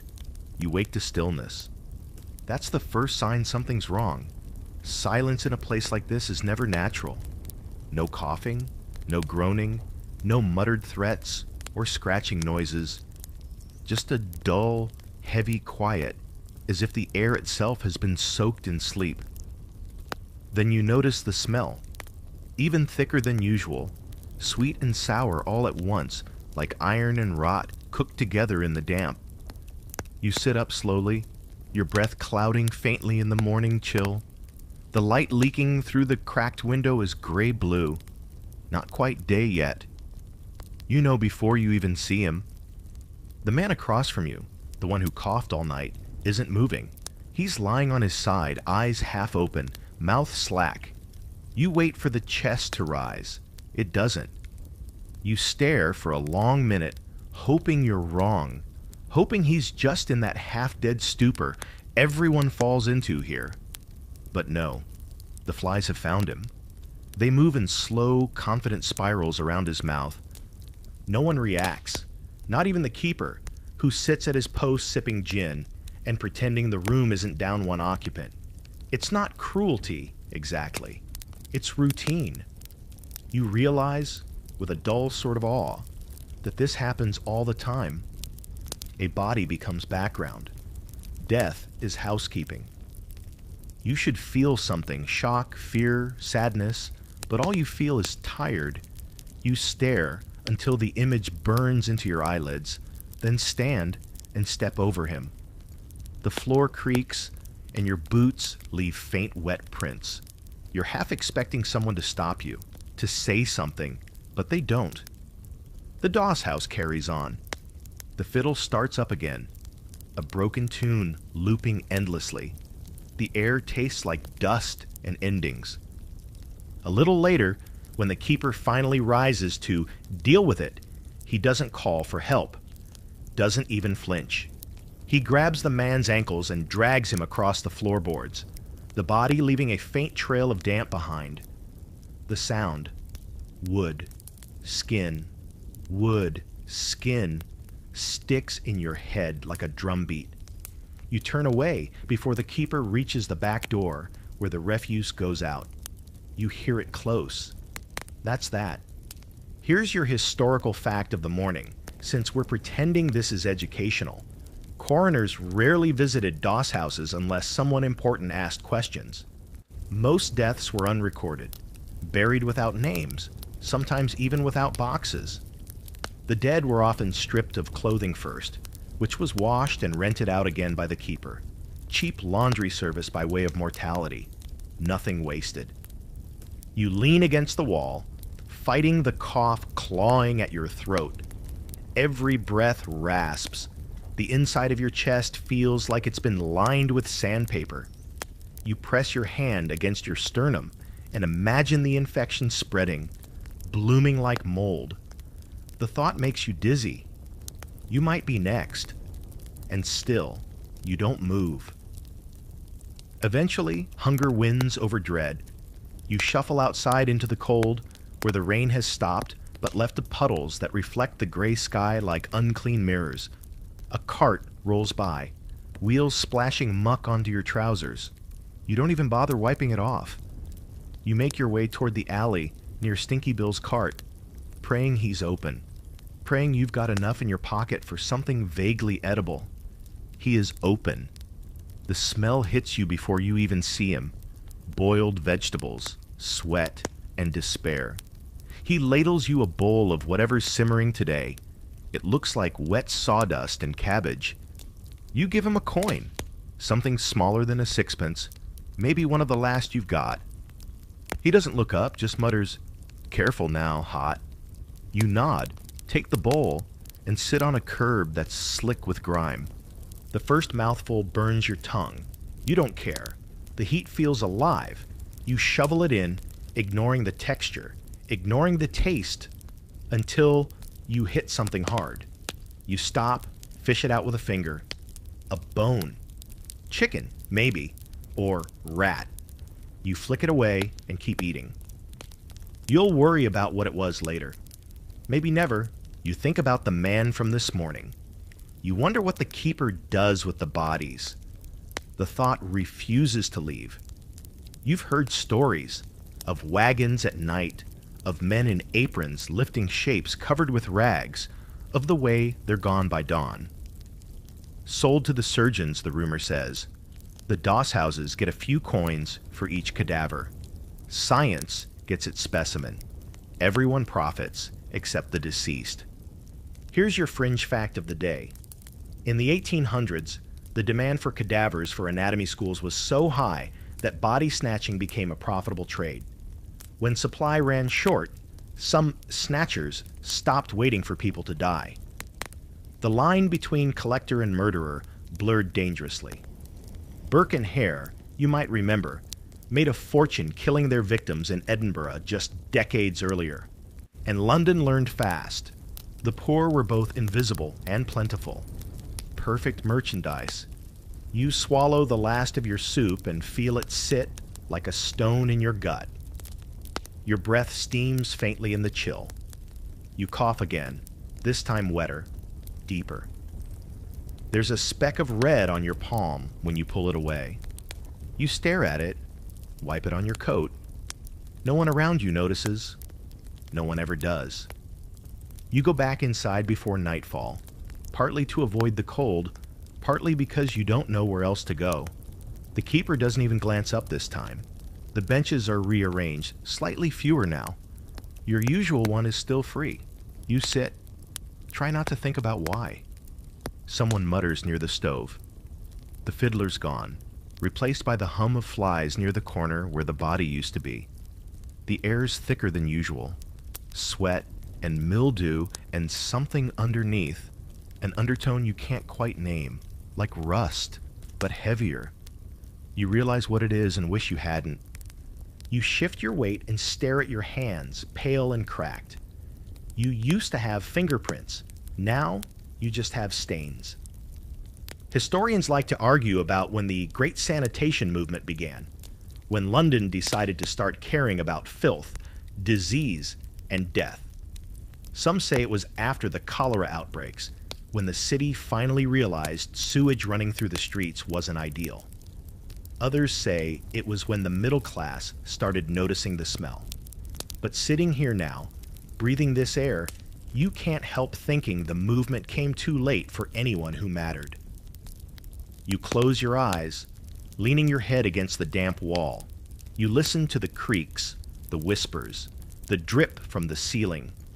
You think about the man who died this morning and whether anyone will remember him tomorrow. The answer is simple. They won't. You don't go looking for the voices behind the wall. They come looking for you. It starts as a whisper. Not eerie, not ghostly, just human. Soft and broken, like the sound of someone trying not to be heard and failing. It seeps in from the other side of the thin plank barrier that divides the main room from the women's quarters, if you can call it that. There's no real wall, just a few warped boards nailed up in haste, offering neither privacy nor silence. You've walked past it 100 times, never daring to look too closely. But tonight, as you lie on your side with your head pressed to the wall, too tired to move and too cold to sleep, you hear them. One voice first, then another. It's late. Most are asleep or pretending, but these women are still awake. One is sobbing quietly, not the loud kind that invites attention, but the kind you try to swallow. It's followed by a murmur from someone older, her words too soft to make out, spoken like someone has said them many, many times before. You hold still, barely breathing, not out of malice, just because you don't want to interrupt. The sobbing turns into a broken sentence. He said he'd marry me once I... Another voice cuts in, sharper. That's what they all say. A third voice. Did you get your penny at least? A pause, then half. There's no outrage, no gasps, just the sound of someone lighting a match, the scratch against stone, a faint flicker of flame. Someone exhales. The smell of old tobacco curls through the cracks in the boards. Then silence again. You turn onto your back, staring up at the ceiling. The old beams look ready to fall in. One of them is leaking slowly. You feel a drop land near your temple and leave it there, too exhausted to wipe it away. Here's your historical reality check, as if you needed one. Many doss houses segregated men and women, but only half-heartedly. There were women's sides, sometimes separate rooms or floors, but rarely were there proper locks or guards. And in the worst houses, women were traded as part of the accommodation. Some keepers encouraged it. Some profited directly. Some just turned their heads and let the chaos write its own rules. The crying woman has gone quiet now, but someone else starts humming. You recognize the tune. Same one the fiddler played, that Irish lament. It seems to haunt this place like a thread pulled through a fraying coat. Familiar, but always unraveling. Eventually, sleep comes, or something like it. You drift in and out, mind caught in a fog of sickness and fatigue. When you wake, it's to movement, a sharp bump against the wall. The voices on the other side are louder now. There's a brief argument, a scuffle, something breaking, a chair, a plate. Then the unmistakable sound of skin against skin. You flinch, instinctively pulling your knees up. No one interferes. No one ever does.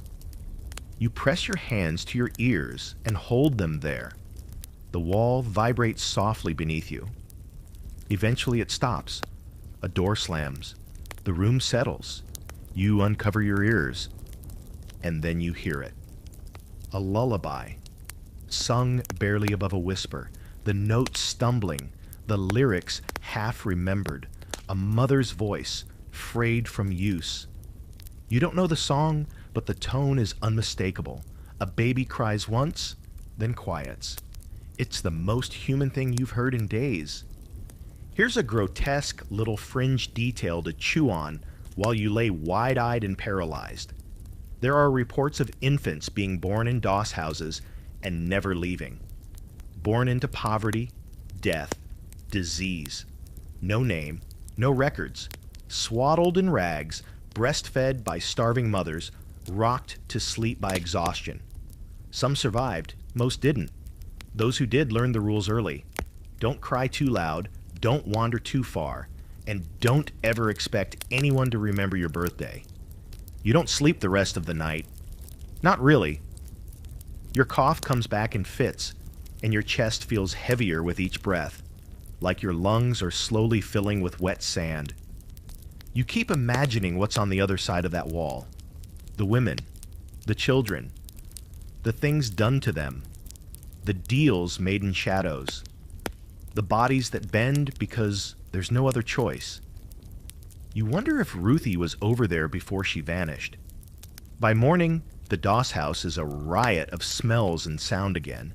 The cook's back at the pot, boiling something that smells like cabbage and betrayal. People shuffle in and out, murmuring, clearing throats, kicking rats aside. You sit up slowly, spine protesting, and glance toward the partition. A few boards have fallen loose. Through a thin gap, you catch a flash of a woman's shawl and the edge of a blanket, but that's all. You consider fixing the board, hammering it back into place with your boot heel, but it wouldn't matter. The wall was never built to separate. It was built to pretend. Here's your historical debate of the day. Was the division of men and women in Doss houses an act of protection or just theater? Some argue it was better than nothing, that even a thin wall offered some dignity. Others say it was worse, an illusion of safety that allowed abuse to flourish unchecked. Either way, what's clear is that no one was ever really protected in these places. Not from others, not from the city, not even from themselves. You step outside for air, but the outside doesn't offer much. London's coughing too.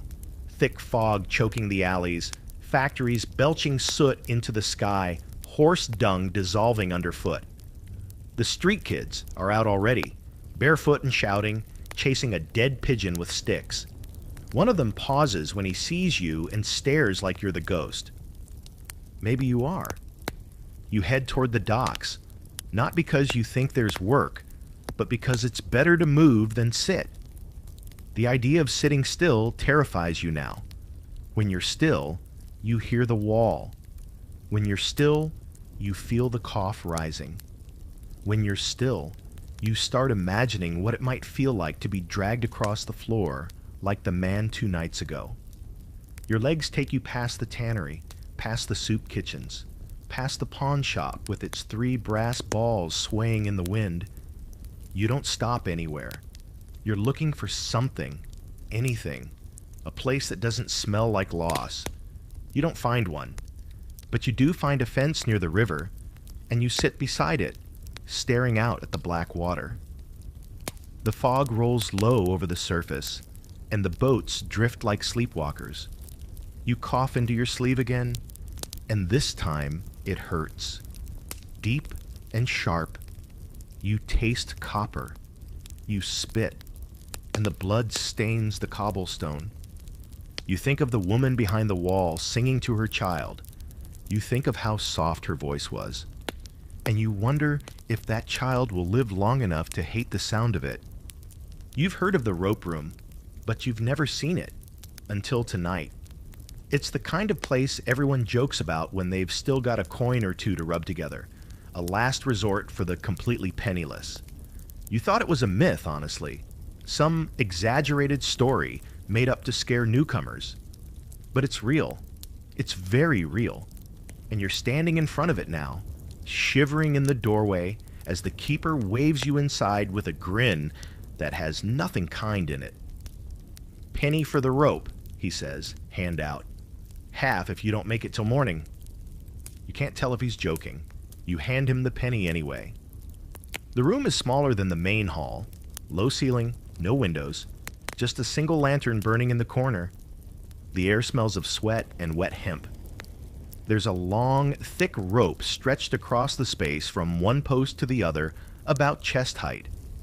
Beneath it, people are sitting shoulder to shoulder on benches, leaning forward, their arms draped over the rope like drunks at a tavern. Some already dozing, some snoring, some muttering nonsense. It looks like a scene from hell painted by someone who ran out of colors and decided to use only shades of gray. You take a place on the end of the bench. The wood is slick, either from condensation or from the ghosts of 1,000 exhausted bodies. The man beside you shifts to make room. He smells like gin and mildew and faintly of something burned. He gives you a nod that feels like a welcome to a secret club no one wanted to join. You drape your arms over the rope and try to get comfortable. You can't. The rope cuts into your underarms and rubs the skin raw within minutes. Your head bobs forward, but each time you start to doze, your chin jerks and you snap back upright. The constant pendulum of exhaustion. Someone across from you falls fully asleep and topples forward, hanging limp over the rope. He snores like an animal. No one helps him up. No one even looks. This is the rope's purpose. Cheap support, not comfort. The only bed you can't fall out of because you've already fallen as far as you can. Here's your solid historical fact for the night. Rope rooms were a real feature of the worst Victorian lodging houses. For a penny, you could rent a length of rope to lean on overnight instead of lying on the floor. It was considered a bargain. By morning, the keeper would sometimes come in with a knife and slice the rope, dropping everyone onto the ground to wake them up for the next shift of human misery. That's efficiency for you. The air grows thicker as the night deepens. Every breath feels borrowed. You count them, just to keep yourself awake. 1, 2, 3, cough, repeat. Your chest burns, but you can't afford to draw attention. One bad cough, one splash of blood on your sleeve, and the keeper might throw you out midnight. You've seen him do it before. No refunds. The man next to you starts talking quietly, like he's afraid the rope itself might listen. Used to be a sailor, he mutters, voice sandpaper rough. Lost my ship, lost my pay, lost my mind, I think. He laughs, then coughs so hard you're sure something vital has come loose. When he's done, he sighs and says, "Ain't the worst place I've slept, mind. At least it don't move with the tide." You don't answer. You don't have the energy to participate in someone else's tragedy. Your own's heavy enough. Still, you can't help but notice how the rhythm of the room changes as people settle. There's a strange intimacy to it. Dozens of broken bodies leaning together, swaying in unison, bound by the same sagging line of rope. For a moment, you almost feel connected to them, as though this shared discomfort forms some kind of communion. Then someone farts loudly, and the moment dies. The lantern sputters.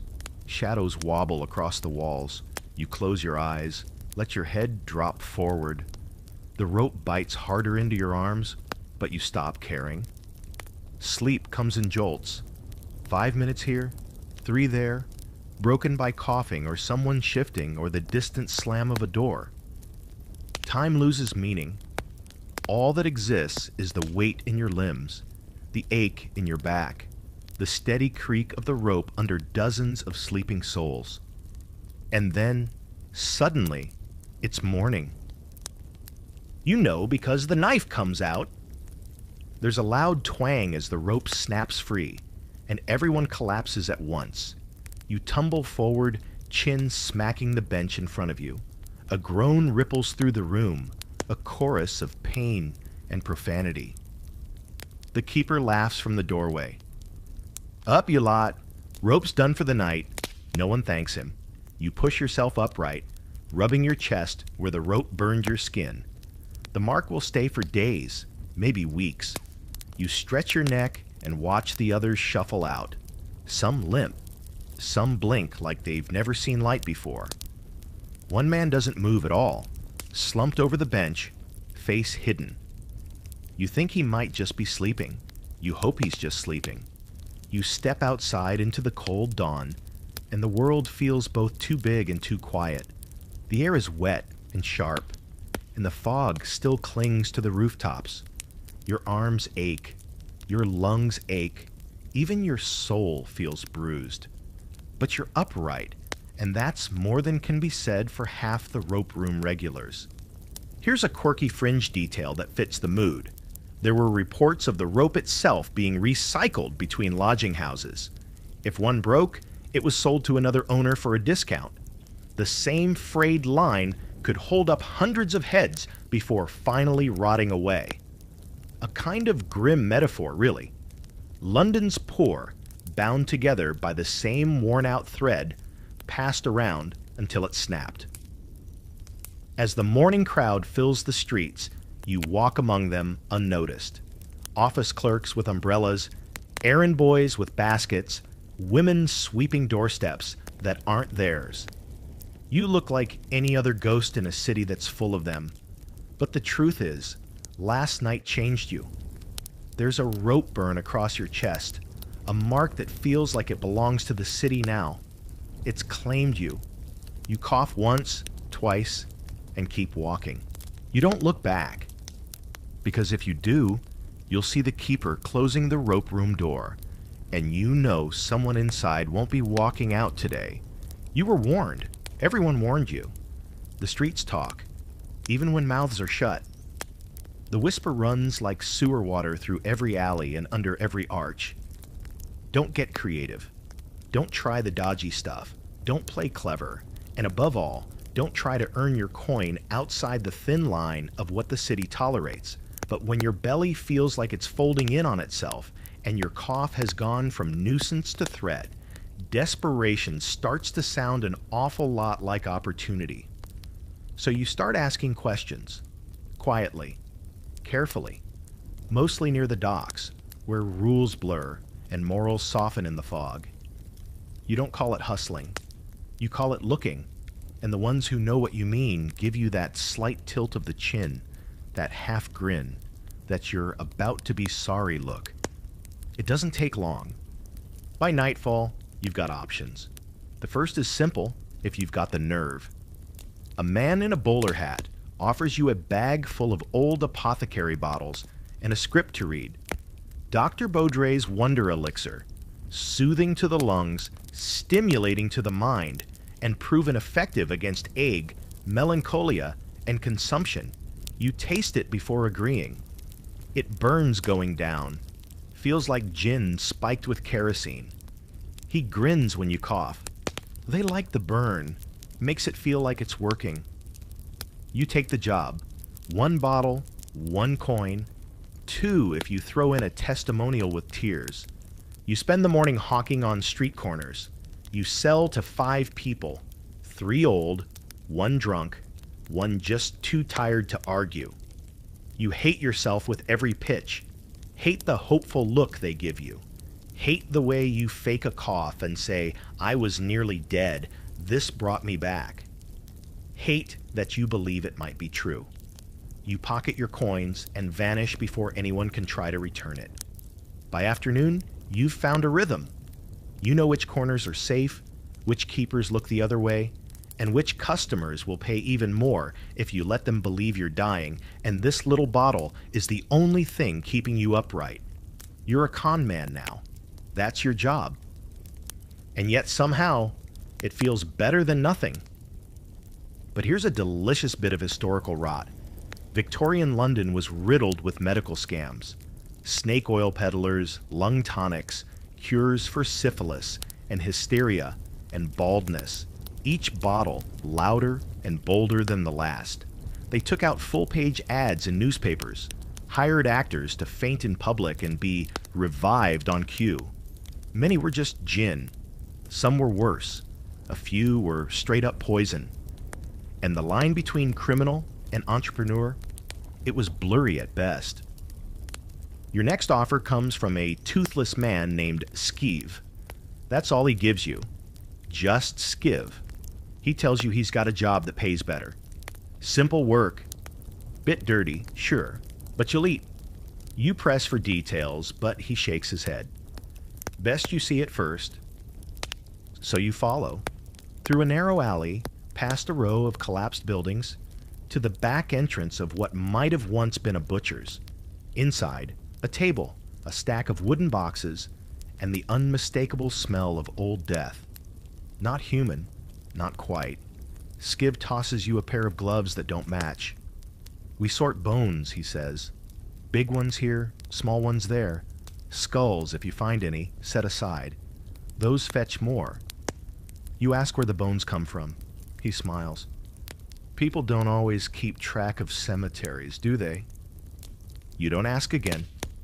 You work for 4 hours, sorting the past into piles, trying not to gag. The gloves tear. The smell gets into your clothes, under your nails, into your thoughts. By the end, you're paid with a heel of bread and a 4-pence coin that looks like it's been buried too. Skiv slaps your back and tells you to come by next week. Got a shipment from Highgate coming in.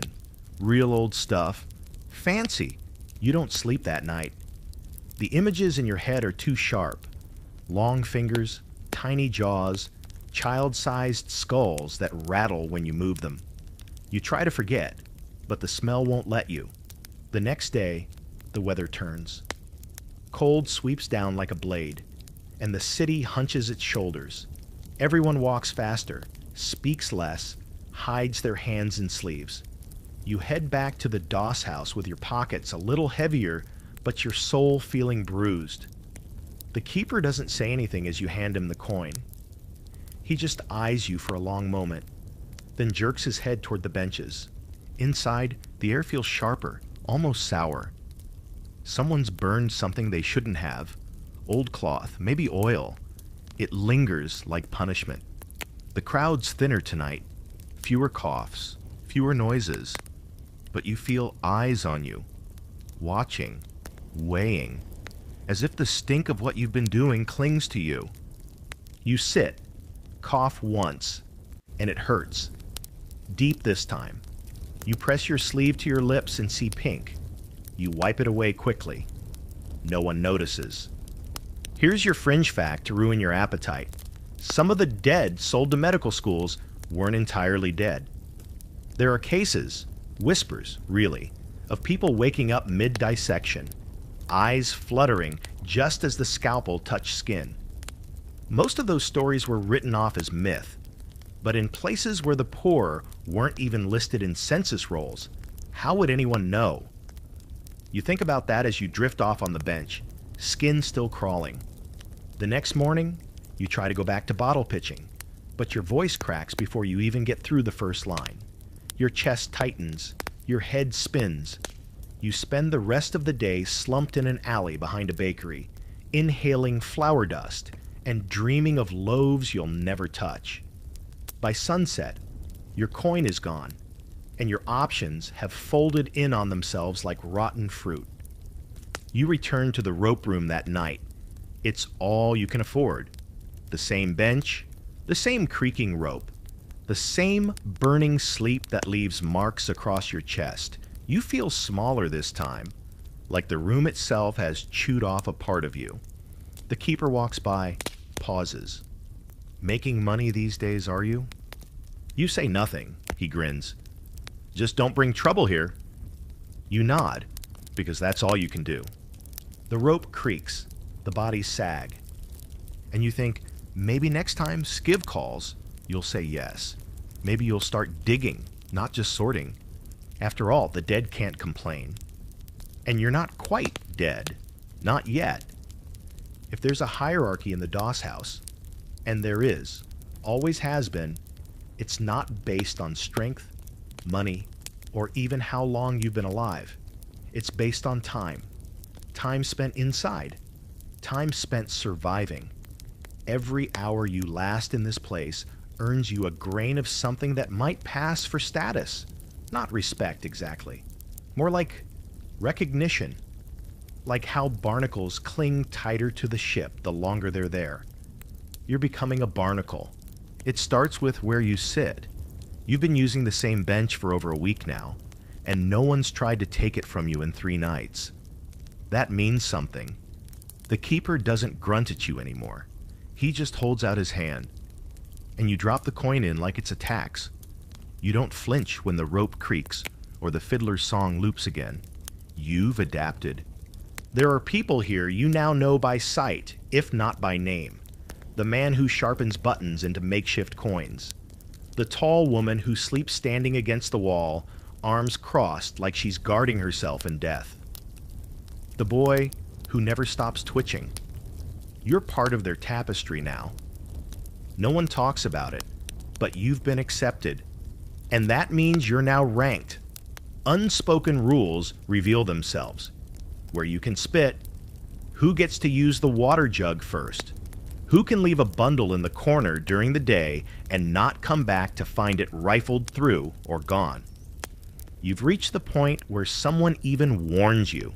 Not with words, just a glance and a slight shake of the head when a fight's about to break out. You get space. That's status. It also means you now have someone beneath you. It's a boy. New. Skin still clean enough to show bruises. Wearing a coat 3 sizes too big and shoes wrapped in twine. He comes in one night just after curfew, dragging a satchel and looking like someone told him this place would be a warm bed and friendly faces. Poor fool. You recognize the look immediately, the hope still clinging to him like a parasite. You watch him try to claim a corner. He picks the wrong one. One of the old regulars, a wiry man with hands like twigs and a permanent scowl, shoves him out with a boot. The boy doesn't fight back. He doesn't even speak, just moves, silent and confused, like a kicked dog. He ends up sitting near the stove, arms wrapped tight around himself, eyes wide. Later, you find his satchel rifled through. A tin cup's gone. His crust of bread is gone too. No one says a word. You don't help. You think about it, sure, but you don't move. That's not how things work here. You're not cruel, just calculated. You've earned your place. You're not about to throw it away playing savior for someone who won't last the week. He'll either learn the rules or vanish. That's how it's always been. That's how it always will be. Here's your historical context for that twinge of guilt you're trying to suppress. Victorian doss houses often had informal hierarchies among lodgers. Long-term residents enforced their own twisted form of order. Who got space, who got first dibs on food, even who had access to the slightly cleaner straw. New arrivals were fresh meat, easy targets, marked by the wrong kind of silence or too much talking. Climbing up the ranks didn't take money. It took endurance and the ability to look away. And you've gotten very good at looking away. Until the boy collapses. It happens 2 nights later. You hear a thud, a groan, and then silence. You turn, slow, knowing what you'll see. He's curled on the floor, hands clenched, face pale and slick with sweat. Someone mutters, "Drunk?" But you know better. You've seen that look in the tannery, heat sickness, maybe hunger, maybe something worse. He twitches once, then goes still. Nobody moves, not even you. Then, quietly, you hear it. Him trying to speak. His lips part, and he gasps, "Help!" That one word snaps something in you.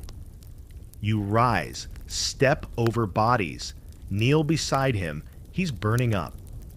His pulse flutters under your fingertips like a frightened bird. He smells like vomit and stale bread, and something beneath it that's too familiar. Illness, real illness. You look up, and now people are watching you, waiting to see what you'll do. You carry him, badly, awkwardly, to the bench beside yours. It's not cleaner, but it's less damp. You cover him with your coat. You ask the fiddler for water, and he shrugs and hands over a cracked tin cup. Someone scoffs. Someone mutters, "Waste of space." You ignore them. For now, you've made a choice. You've used your rank. That night, you sit awake beside the boy as he shivers and mutters nonsense. You keep watch, the way Cutter once did for you. The boy sweats through your coat. He wets himself. He weeps in his sleep. But he's still breathing at dawn, and people nod at you differently now. A few even offer a crust. One woman, the one with the shawl stitched with stars, gives you half her turnip. No words, just a gesture. That's how the hierarchy works. You climb by stepping over the dead, or lifting someone up. But not both. Here's your odd historical fact of the day. Some long-term Doss House residents formed protective cliques. Small groups that banded together for safety, pooled resources, kept watch over each other. Some even had rules and punishments for betrayal. Sociologists today call it proto-tribal behavior. Back then, they just called it survival. The boy, for what it's worth, makes it through the next day. Still fevered, but sitting up.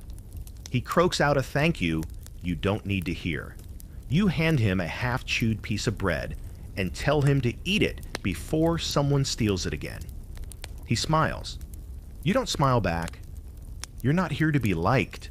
You're here to last. You've learned to ignore the children, not because you want to. Of course not. You tell yourself that anyway. It's survival. Like not looking directly at a scab or holding your breath when you pass the tannery. You look past them, around them, through them. The smaller they are, the easier it is. Some are practically smoke, but they're there, always there, trailing behind the adults like shadows with bones. You see them out on the streets, half bundled in potato sacks, fingers red and raw, eyes too old for their faces. And they're inside the Doss houses too, which feels even worse. At least the street has space. Here, they're trapped, caged in with the stink and the hopelessness and the sharp elbows of grown men who stopped caring about innocence years ago. There are 4 kids in your Doss house this week, maybe 5. Hard to say if the 5th is just exceptionally small or unnervingly silent.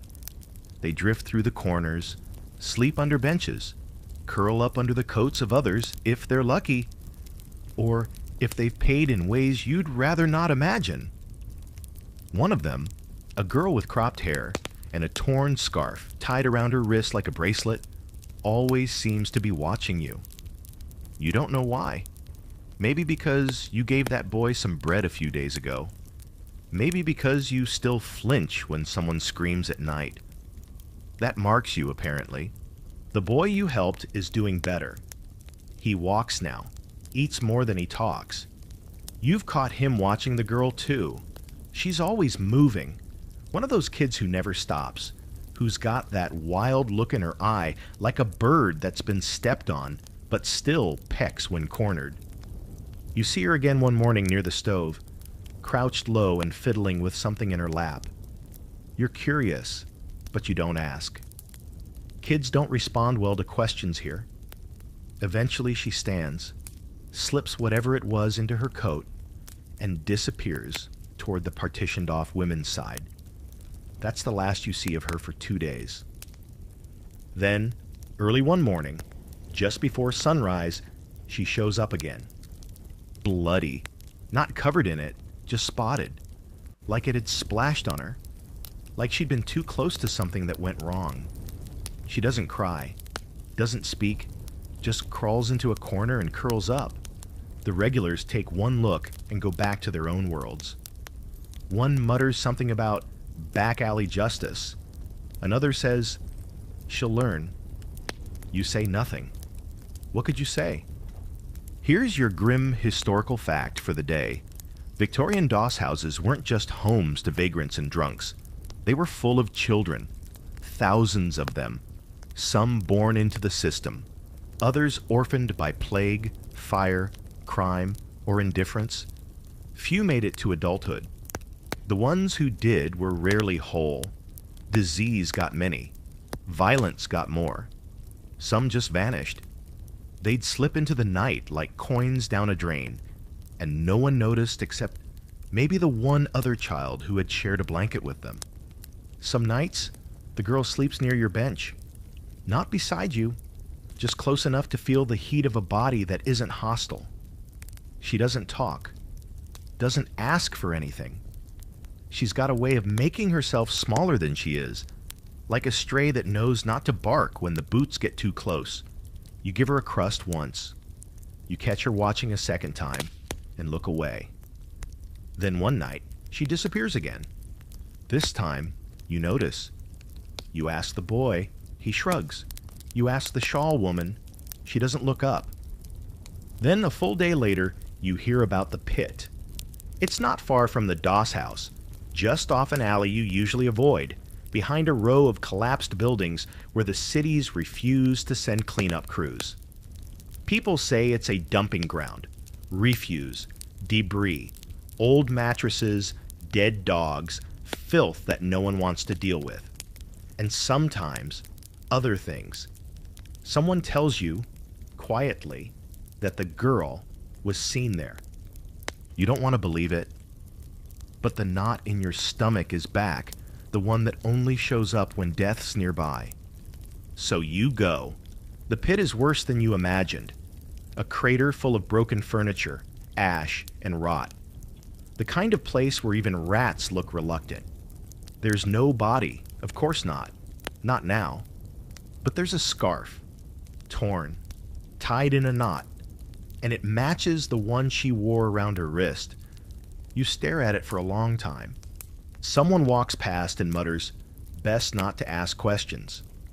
Might end up in the same pile. Here's a little-known fringe horror.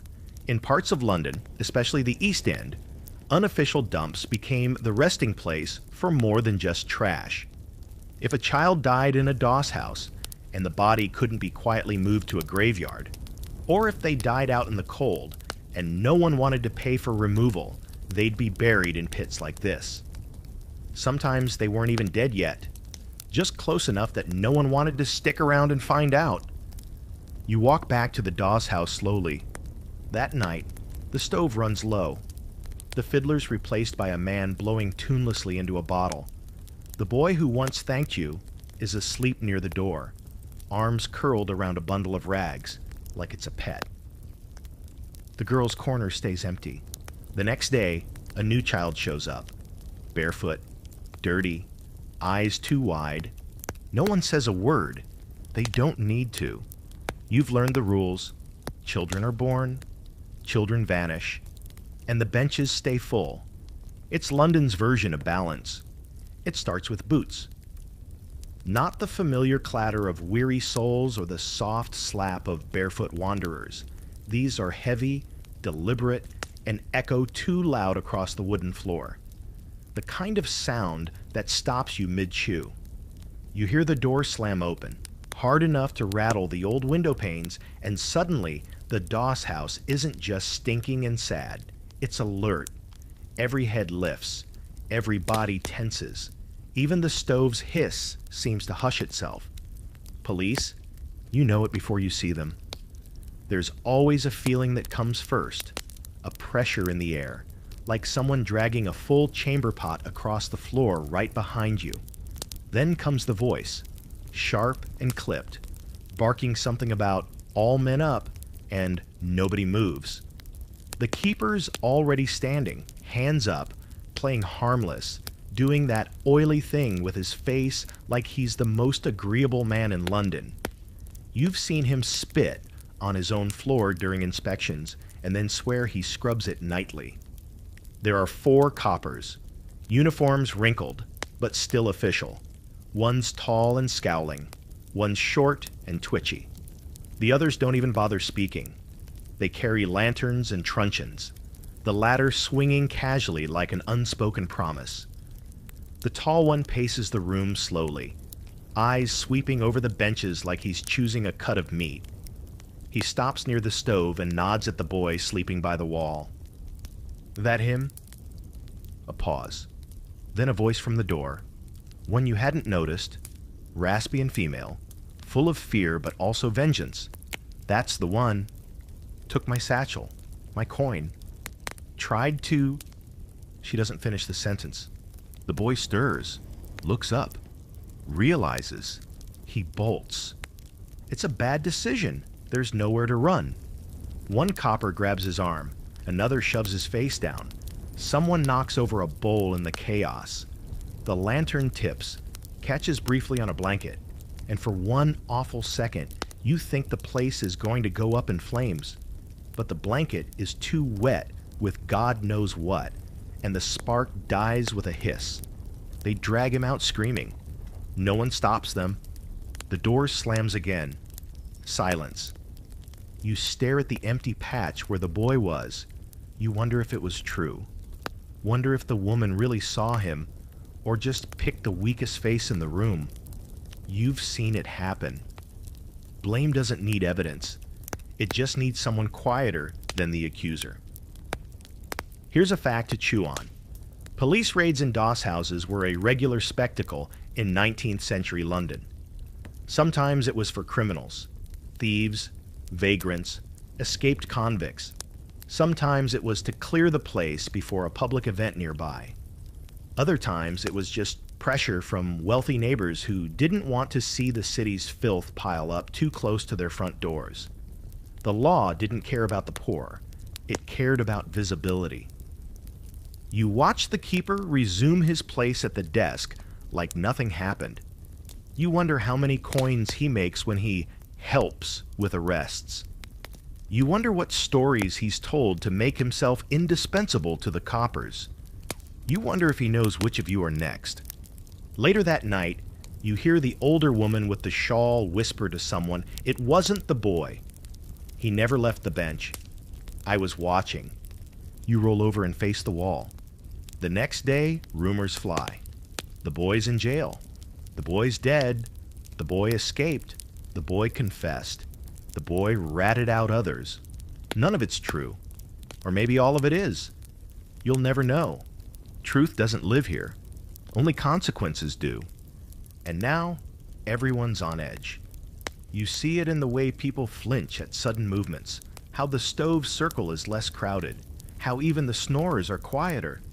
The girl with the stitched scarf never came back. The boy's gone. The ropes are thinner.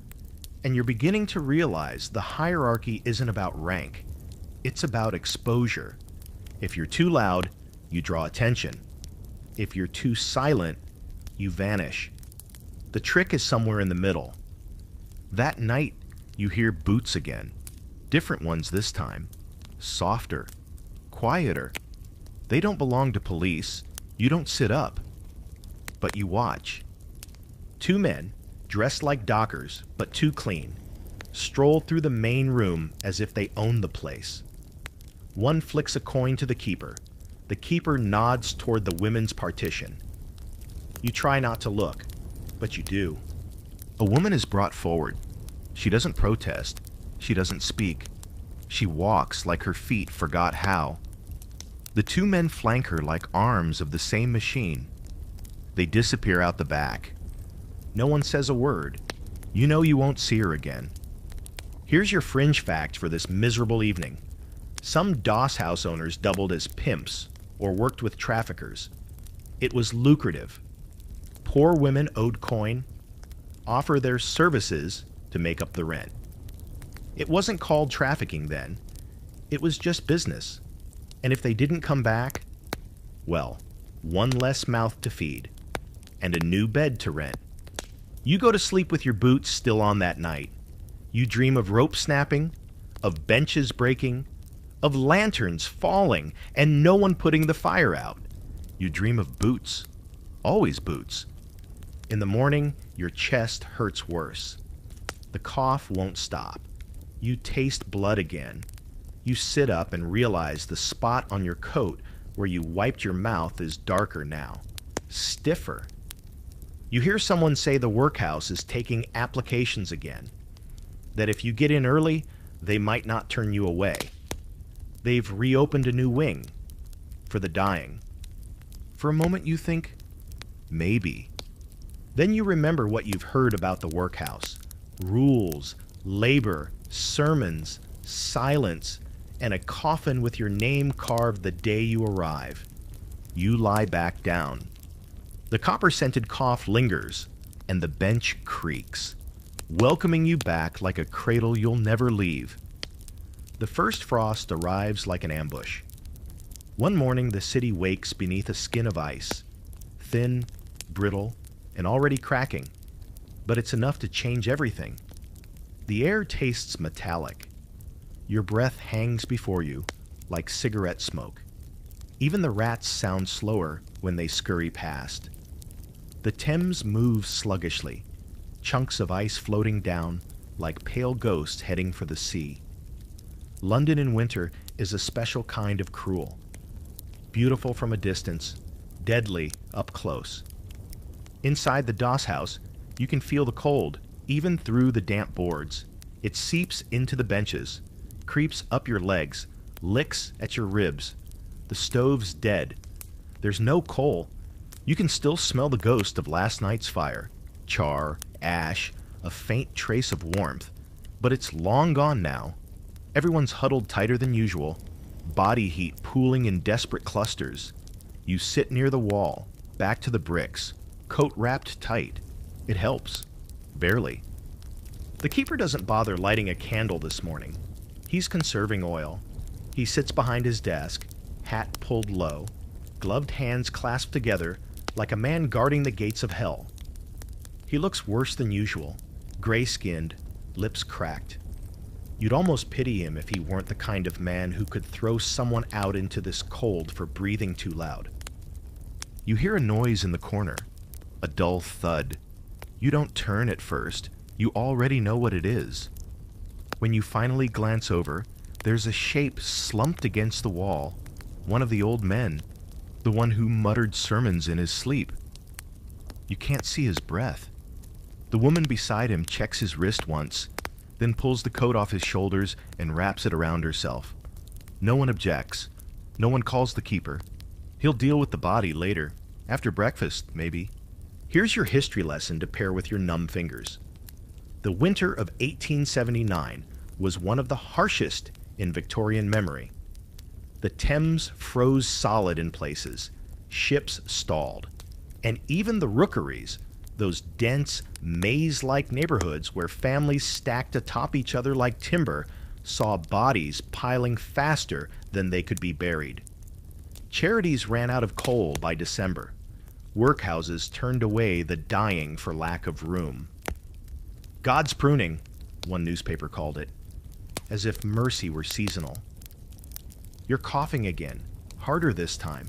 It feels like your ribs might snap. Each fit leaves you dizzy, eyes watering. The boy beside you, what's left of him, stares but says nothing. He's changed too. He's quieter, thinner, learning to ration even his movements. You see your own reflection in him now. Endurance masquerading as life. Later that day, the keeper opens the door for a city man, a church inspector by the look of him. His boots are clean, which makes him an alien here. He steps in with a handkerchief over his nose, looking around like he's studying a zoo exhibit. "How many beds?" he asks. The keeper answers, 30. The man looks skeptical. "And how many, lodgers?" The keeper hesitates. 30.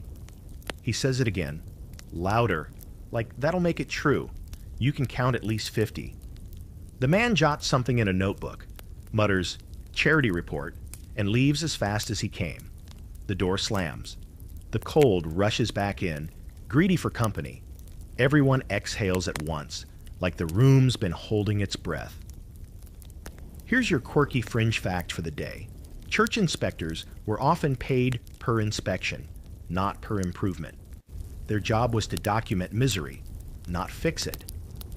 Reports filled with words like adequate and sufficient were stamped, filed, and forgotten. The poor became statistics, then ghosts, then compost. By evening, the frost thickens. You hear the crackle of it on the windows. The fiddler's gone, probably dead, probably frozen somewhere nearby, but someone else hums in his place. A woman, softly, tunelessly, the kind of sound that makes you ache without knowing why. You pull your coat tighter, though the lining's gone stiff. Your toes feel distant, as if they've already decided to leave you. The boy is shaking now. You give him what's left of your bread. He eats it in 2 bites, thanks you with a grunt. His breath fogs in the air between you, and for a second, you see your own breath mingle with his, tiny, fragile ghosts colliding. You try not to think about how much longer either of you will be breathing anything. There's a commotion near the door. The keeper's arguing with someone outside. A woman, by the sound of it. Her voice is desperate, raw. "Please, just for tonight," the keeper growls back. "Full up." She says she has a child. He says he doesn't care. There's a pause, then a dull smack. The door slams. Silence. You stare at it for a long time, half expecting it to open again. It doesn't. You lie down. Your body feels heavy in a new way, like gravity itself's grown bored of keeping you upright. The cough rattles, then subsides. You feel oddly warm, which worries you more than the cold ever did. You've heard stories about that. The last warmth before the end. You push the thought aside. Here's your scholarly debate of the night. Was the Victorian poor's suffering preventable or simply ignored? Some argue the Industrial Revolution stretched society too thin, that poverty was an inevitable byproduct of rapid change. Others say it wasn't inevitability, it was neglect. London's rich threw charity balls, while the poor burned furniture for warmth. You don't need a historian's opinion to know which feels truer when your fingers won't close anymore. The room quiets again. The stove clicks. Somewhere outside, a dog howls. You close your eyes and picture your old life, whatever fragments remain of it. A bed that didn't creak, a window that closed, the smell of bread that wasn't stolen, the sound of laughter, maybe yours. Then you picture the girl with the scarf, the boy with the fever, the old man whose coat you now recognize across the room. They're all gone, and you're still here. And somehow, that feels like the worst part. There's a man who talks to the wall every night. You've never caught his name. Maybe no one has. But he sits near the stove, knotted fingers draped over his knees, murmuring steadily as if the bricks are listening. He doesn't beg, doesn't ask for food, just talks. Sometimes he smiles at nothing, nods like he's being answered, then chuckles softly, the sound drifting through the doss house like smoke. It used to scare you a little. Now it just blends into the nightly rhythm, like the coughs, the shuffles, the quiet sobbing, the whispered prayers to gods that haven't helped in a long time. The cold has settled in for good. Every creak of the boards is louder. The windows frost over by dusk. A tin cup left on the floor develops a skin of ice overnight. People are sleeping closer together than ever, more like livestock than lodgers, huddling not out of affection, but mutual desperation. You don't recognize half the faces anymore. The old lot, the regulars, the familiar, are thinning out. Some left, but most, they've simply stopped waking. There's a woman who sits across from you now, bundled in layers of cloth that don't match, shawls, skirts, even a pillowcase worn like a hood. She doesn't speak, doesn't blink much either. You caught her once scraping wax from a melted candle into a tin spoon, then chewing it slowly like porridge. The keeper watched her do it and didn't say a word. You're not sure if that's compassion or laziness. Either way, it's the closest thing to mercy you've seen him offer. That night, someone dies again. This time, it's the man who talked to the wall. He's slumped just as usual, chin to chest, hands loose in his lap. Only difference is, he doesn't stir when the keeper stomps past, doesn't flinch when someone sneezes nearby. You notice first, his stillness is wrong, not peaceful but frozen. You lean over, squint in the dim light, and there it is. That hollow slackness in the jaw, the tongue peeking out like it's forgotten what to do. No breath, no warmth. You say nothing. No one does anymore. Eventually, the keeper comes over, pokes the man with his boot, and sighs. Another one, he mutters, already annoyed. He signals two of the stronger lodgers, men with arms like rope and no apparent emotion left, and they lift the body like it's just another sack of potatoes. You watch the man's head loll back, His hat falls off. There's a dent in the side of his skull you hadn't noticed before. Old? New? Doesn't matter now. They carry him to the rear, where the back door opens to a yard full of coal dust and broken crates. He'll be gone by morning. Dumped in the pit? Taken for medicine? No one ever knows. No one ever asks. It's better not to. You just adjust your coat, shift your weight, and try to forget how easily a person becomes scenery. Here's your fact for the evening. The line between sanity and madness in Victorian slums was more of a smudge. Conditions were so degrading, so monotonous, so inescapably grim that many simply slipped out of themselves. Psychosis, dementia, despair. Call it what you like. There was no treatment, no safety net, no padded room. You lost your mind and kept your bench until your body followed. Someone once said the difference between living and surviving is purpose. In the Doss house, purpose is a joke. You wake, you eat what you can, you trade, you steal, you sleep. That's it. Anything more is a fantasy, and fantasy's expensive. Still, some cling to it.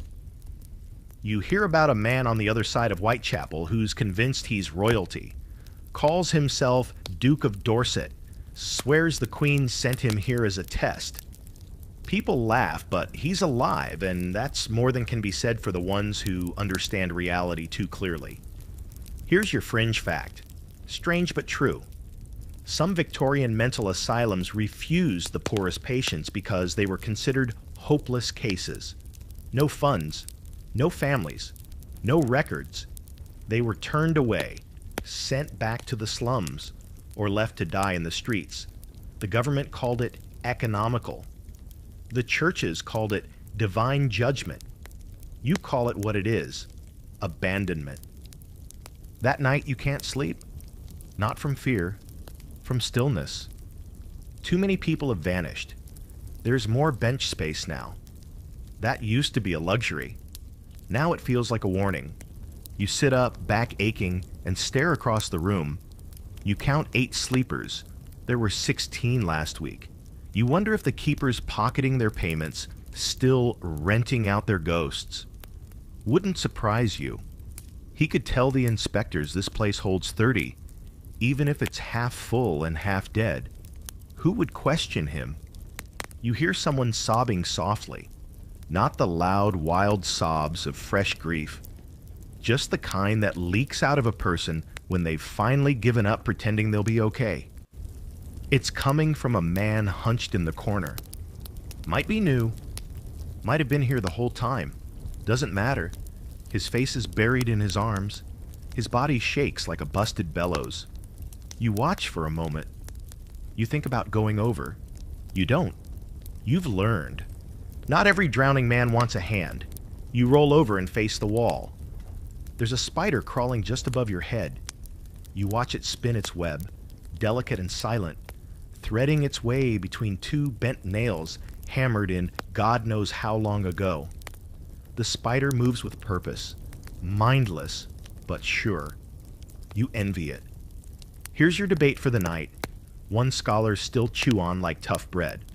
Was the decline of mental health among the Victorian poor a consequence of poverty or a cause? Did the squalor break their minds, or were they already broken, cast off, left to rot in the shadows? It's a neat argument for people who've never slept on a wooden bench next to a body. You've lived the answer. Eventually the sobbing stops. The spider finishes its thread, and you close your eyes, wishing for silence and dreading it in equal measure. The real horror here isn't the smell, or the cold, or even the dead. It's what happens to your thoughts when there's no one left to distract you. You hear the word workhouse before you see the line forming outside its gates. It slips between conversations like smoke, spoken low, tight, and mostly with bitterness. They've reopened the Bethnal wing. No more than 30 taken. Soup every day. Blankets too. It sounds like salvation. It also sounds like a trap. You don't know which yet. but you're desperate enough now that the difference doesn't matter. That morning, you drag yourself out of the doss house earlier than usual, ribs sore, mouth dry, the air sharp as splinters in your lungs. You follow the direction of the talk, drifting alongside others who wear the same look, part hunger, part disbelief, part refusal to hope. You pass alleys you used to sleep in, storefronts with broken glass, the soot-stained church with its bell long fallen silent. Everything is gray, the sky, the pavement, your hands.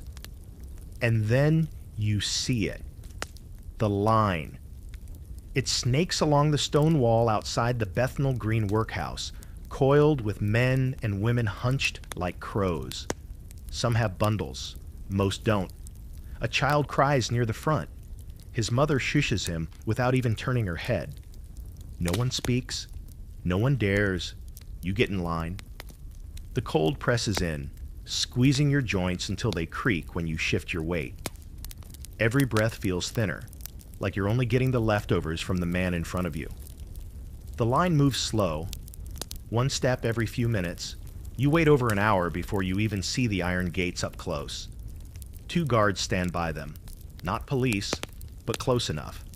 Thick coats, boots polished, batons at their hips. Their expressions are somewhere between bored and disgusted. "Name," one of them barks when you reach the front. You give yours or something like it. You've forgotten which name is real. They don't care. "Any known illness?" You hesitate. He narrows his eyes. "You got the cough?" You nod once. He jerks his head. "Infirmary wing, back entrance. Next." You're shunted aside while others shuffle in. You don't even get to go through the front gate. A boy leads you around the back, past the coal pile and the privy pits, to a side door that looks like it hasn't opened in weeks. It squeals on its hinges like a creature in pain. Inside, the warmth hits you like a blow. Thick, stale, but real. You haven't felt heat like this in days. It wraps around you, dulls your vision, makes your knees go soft. A nurse meets you in the corridor.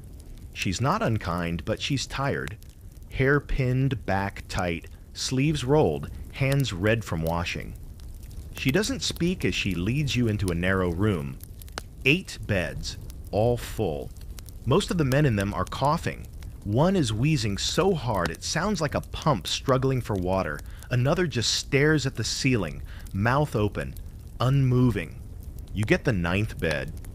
It's not much, just a cot, stained and sagging, but it's yours. You sit down, unsure if you're allowed. No one stops you. The nurse drops a folded blanket onto your lap. You unfold it slowly, fingers shaking, and wrap it around your shoulders. The weight of it nearly breaks you. You haven't held anything warm in weeks. You don't cry. You don't dare. But your throat tightens in a way that isn't the cough. Here's your historical fact for today's miserable miracle. Workhouses were meant as deterrents, not sanctuaries. Designed to be worse than the streets, they offered food and shelter only at the price of freedom and dignity. Families were separated. Men, women, and children lived in separate wings, often never seeing each other again. Those deemed able-bodied were put to work. Stone breaking, oakum picking, coffin making. The sick were usually left to the infirmary until they either recovered or didn't. The nurse gives you a spoon of something hot. Tastes like oats boiled in tin. You eat it in 3 bites and feel it spread down your chest like a drop of sunlight. You fall asleep without meaning to, head against the wall, blanket clutched like a child's toy. You wake in the dark. Someone is crying. Not loud, not performative, just slow, steady weeping from the cot across from yours. You look over. It's an old man with no teeth. His hands are folded like he's praying, but you don't think he believes in anything anymore. You don't either. Later you hear the nurses whispering. If he doesn't wake by morning, we'll shift the others. Use his bed for the new ones. How long can the infirmary hold 12? It's not cruel. It's just math. The next morning, the man is gone. So is his blanket. You're given a basin of water and a rag. No soap. You wash your face, hands, neck. The water is cold, but it bites less than the wind outside. You glance at yourself in the broken mirror above the washstand and nearly recoil. You look like something that crawled out of a burial trench. Eyes sunken, skin waxy, lips cracked. But you're clean. Mostly. It's the first time in weeks you haven't smelled like a mattress left in the rain. And here's your weird fringe fact to mark the moment. Some workhouse inmates would fake illness just to be transferred to the infirmary. Not because it was safe, it wasn't, but because it was quiet, and sometimes you got a blanket. Inmates would eat chalk to feign consumption, cough on purpose, lie perfectly still for days. Death, it seemed, came with more dignity than life. You stay 2 days. The cough eases, barely. The warmth helps. So does the silence. No one here yells. No boots slam. No one tries to take your crust of bread or your spot on the bench. The guards pass through, but they don't speak to you. You're invisible again, but this time, it almost feels peaceful. Still, you can't stay. They tell you gently that the bed must be cleared for someone sicker. They hand you a small roll, bread, real bread, and a scarf so thin it's more suggestion than garment. Then they open the back door. The cold greets you like an old friend. You walk slowly through the streets, scarf wrapped tight, bread clutched like treasure. You pass others, hobblers, limpers, widows, shell-shocked men staring into nothing. You don't speak. They don't either. You're thinking of your cot in the doss house, of the way the bench felt beneath your spine, of the fiddler who vanished, of the girl with the scarf, of the boy who never came back. You're thinking maybe you belong there after all. Maybe the doss house is your coffin now, and you're just a very patient corpse. You make it back to the doss house just before nightfall. The streets are already curling in on themselves, shadows stretching long over cobblestones, fog descending like a shroud. You move slower now. Everything aches in a deeper way. Not just your limbs, but your inside, like something vital has been quietly unraveling, and you've only just noticed. Still, your feet know the way. They turn without instruction, toward the familiar rot, the scent of unwashed bodies and boiled something. You tell yourself you're just going back for one more night. You know that's a lie. The keeper barely looks at you. He's seen hundreds like you crawl back through that door, all of them thinking they'd escaped. He takes your coin without a word. You want to ask if your usual spot's free, but you don't. You just look toward the corner near the wall where you used to sit, where the boy slept, where the girl once watched you from the shadows. It's empty. No surprise. Most things are these days. You sit. The bench creaks in recognition. You wrap your thin scarf around your neck twice, even though it does nothing, and draw your coat close like a curtain between you and the world. There's a new man by the stove, young, jittery, boots too big for his feet. He keeps pulling something from his pocket and putting it back again. A nail, a coin, a bone, doesn't matter. You know that kind of twitch. It's the look of someone still clinging to the edge of reason with fingernails. Across the room, a woman is cutting her own hair with a piece of glass. She gathers the strands in her lap like something sacred. No one tells her to stop. The air is heavy with the hush of people who've seen too much and still know they haven't seen the worst. You cough, and heads turn. Not many. Just enough to remind you that in here, your breath is everyone's business. You pull the scarf up over your mouth, pretend it helps. You don't cough again. Here's your final historical fact, neatly folded like a funeral card. Many Victorians died anonymously in doss houses. No death certificate, no family, sometimes not even a proper burial. The body would be taken, carted to the workhouse morgue or a pauper's pit, and the bench scrubbed. Or not. A new soul would take the spot, often before the warmth had faded. Life flowed in. Death flowed out.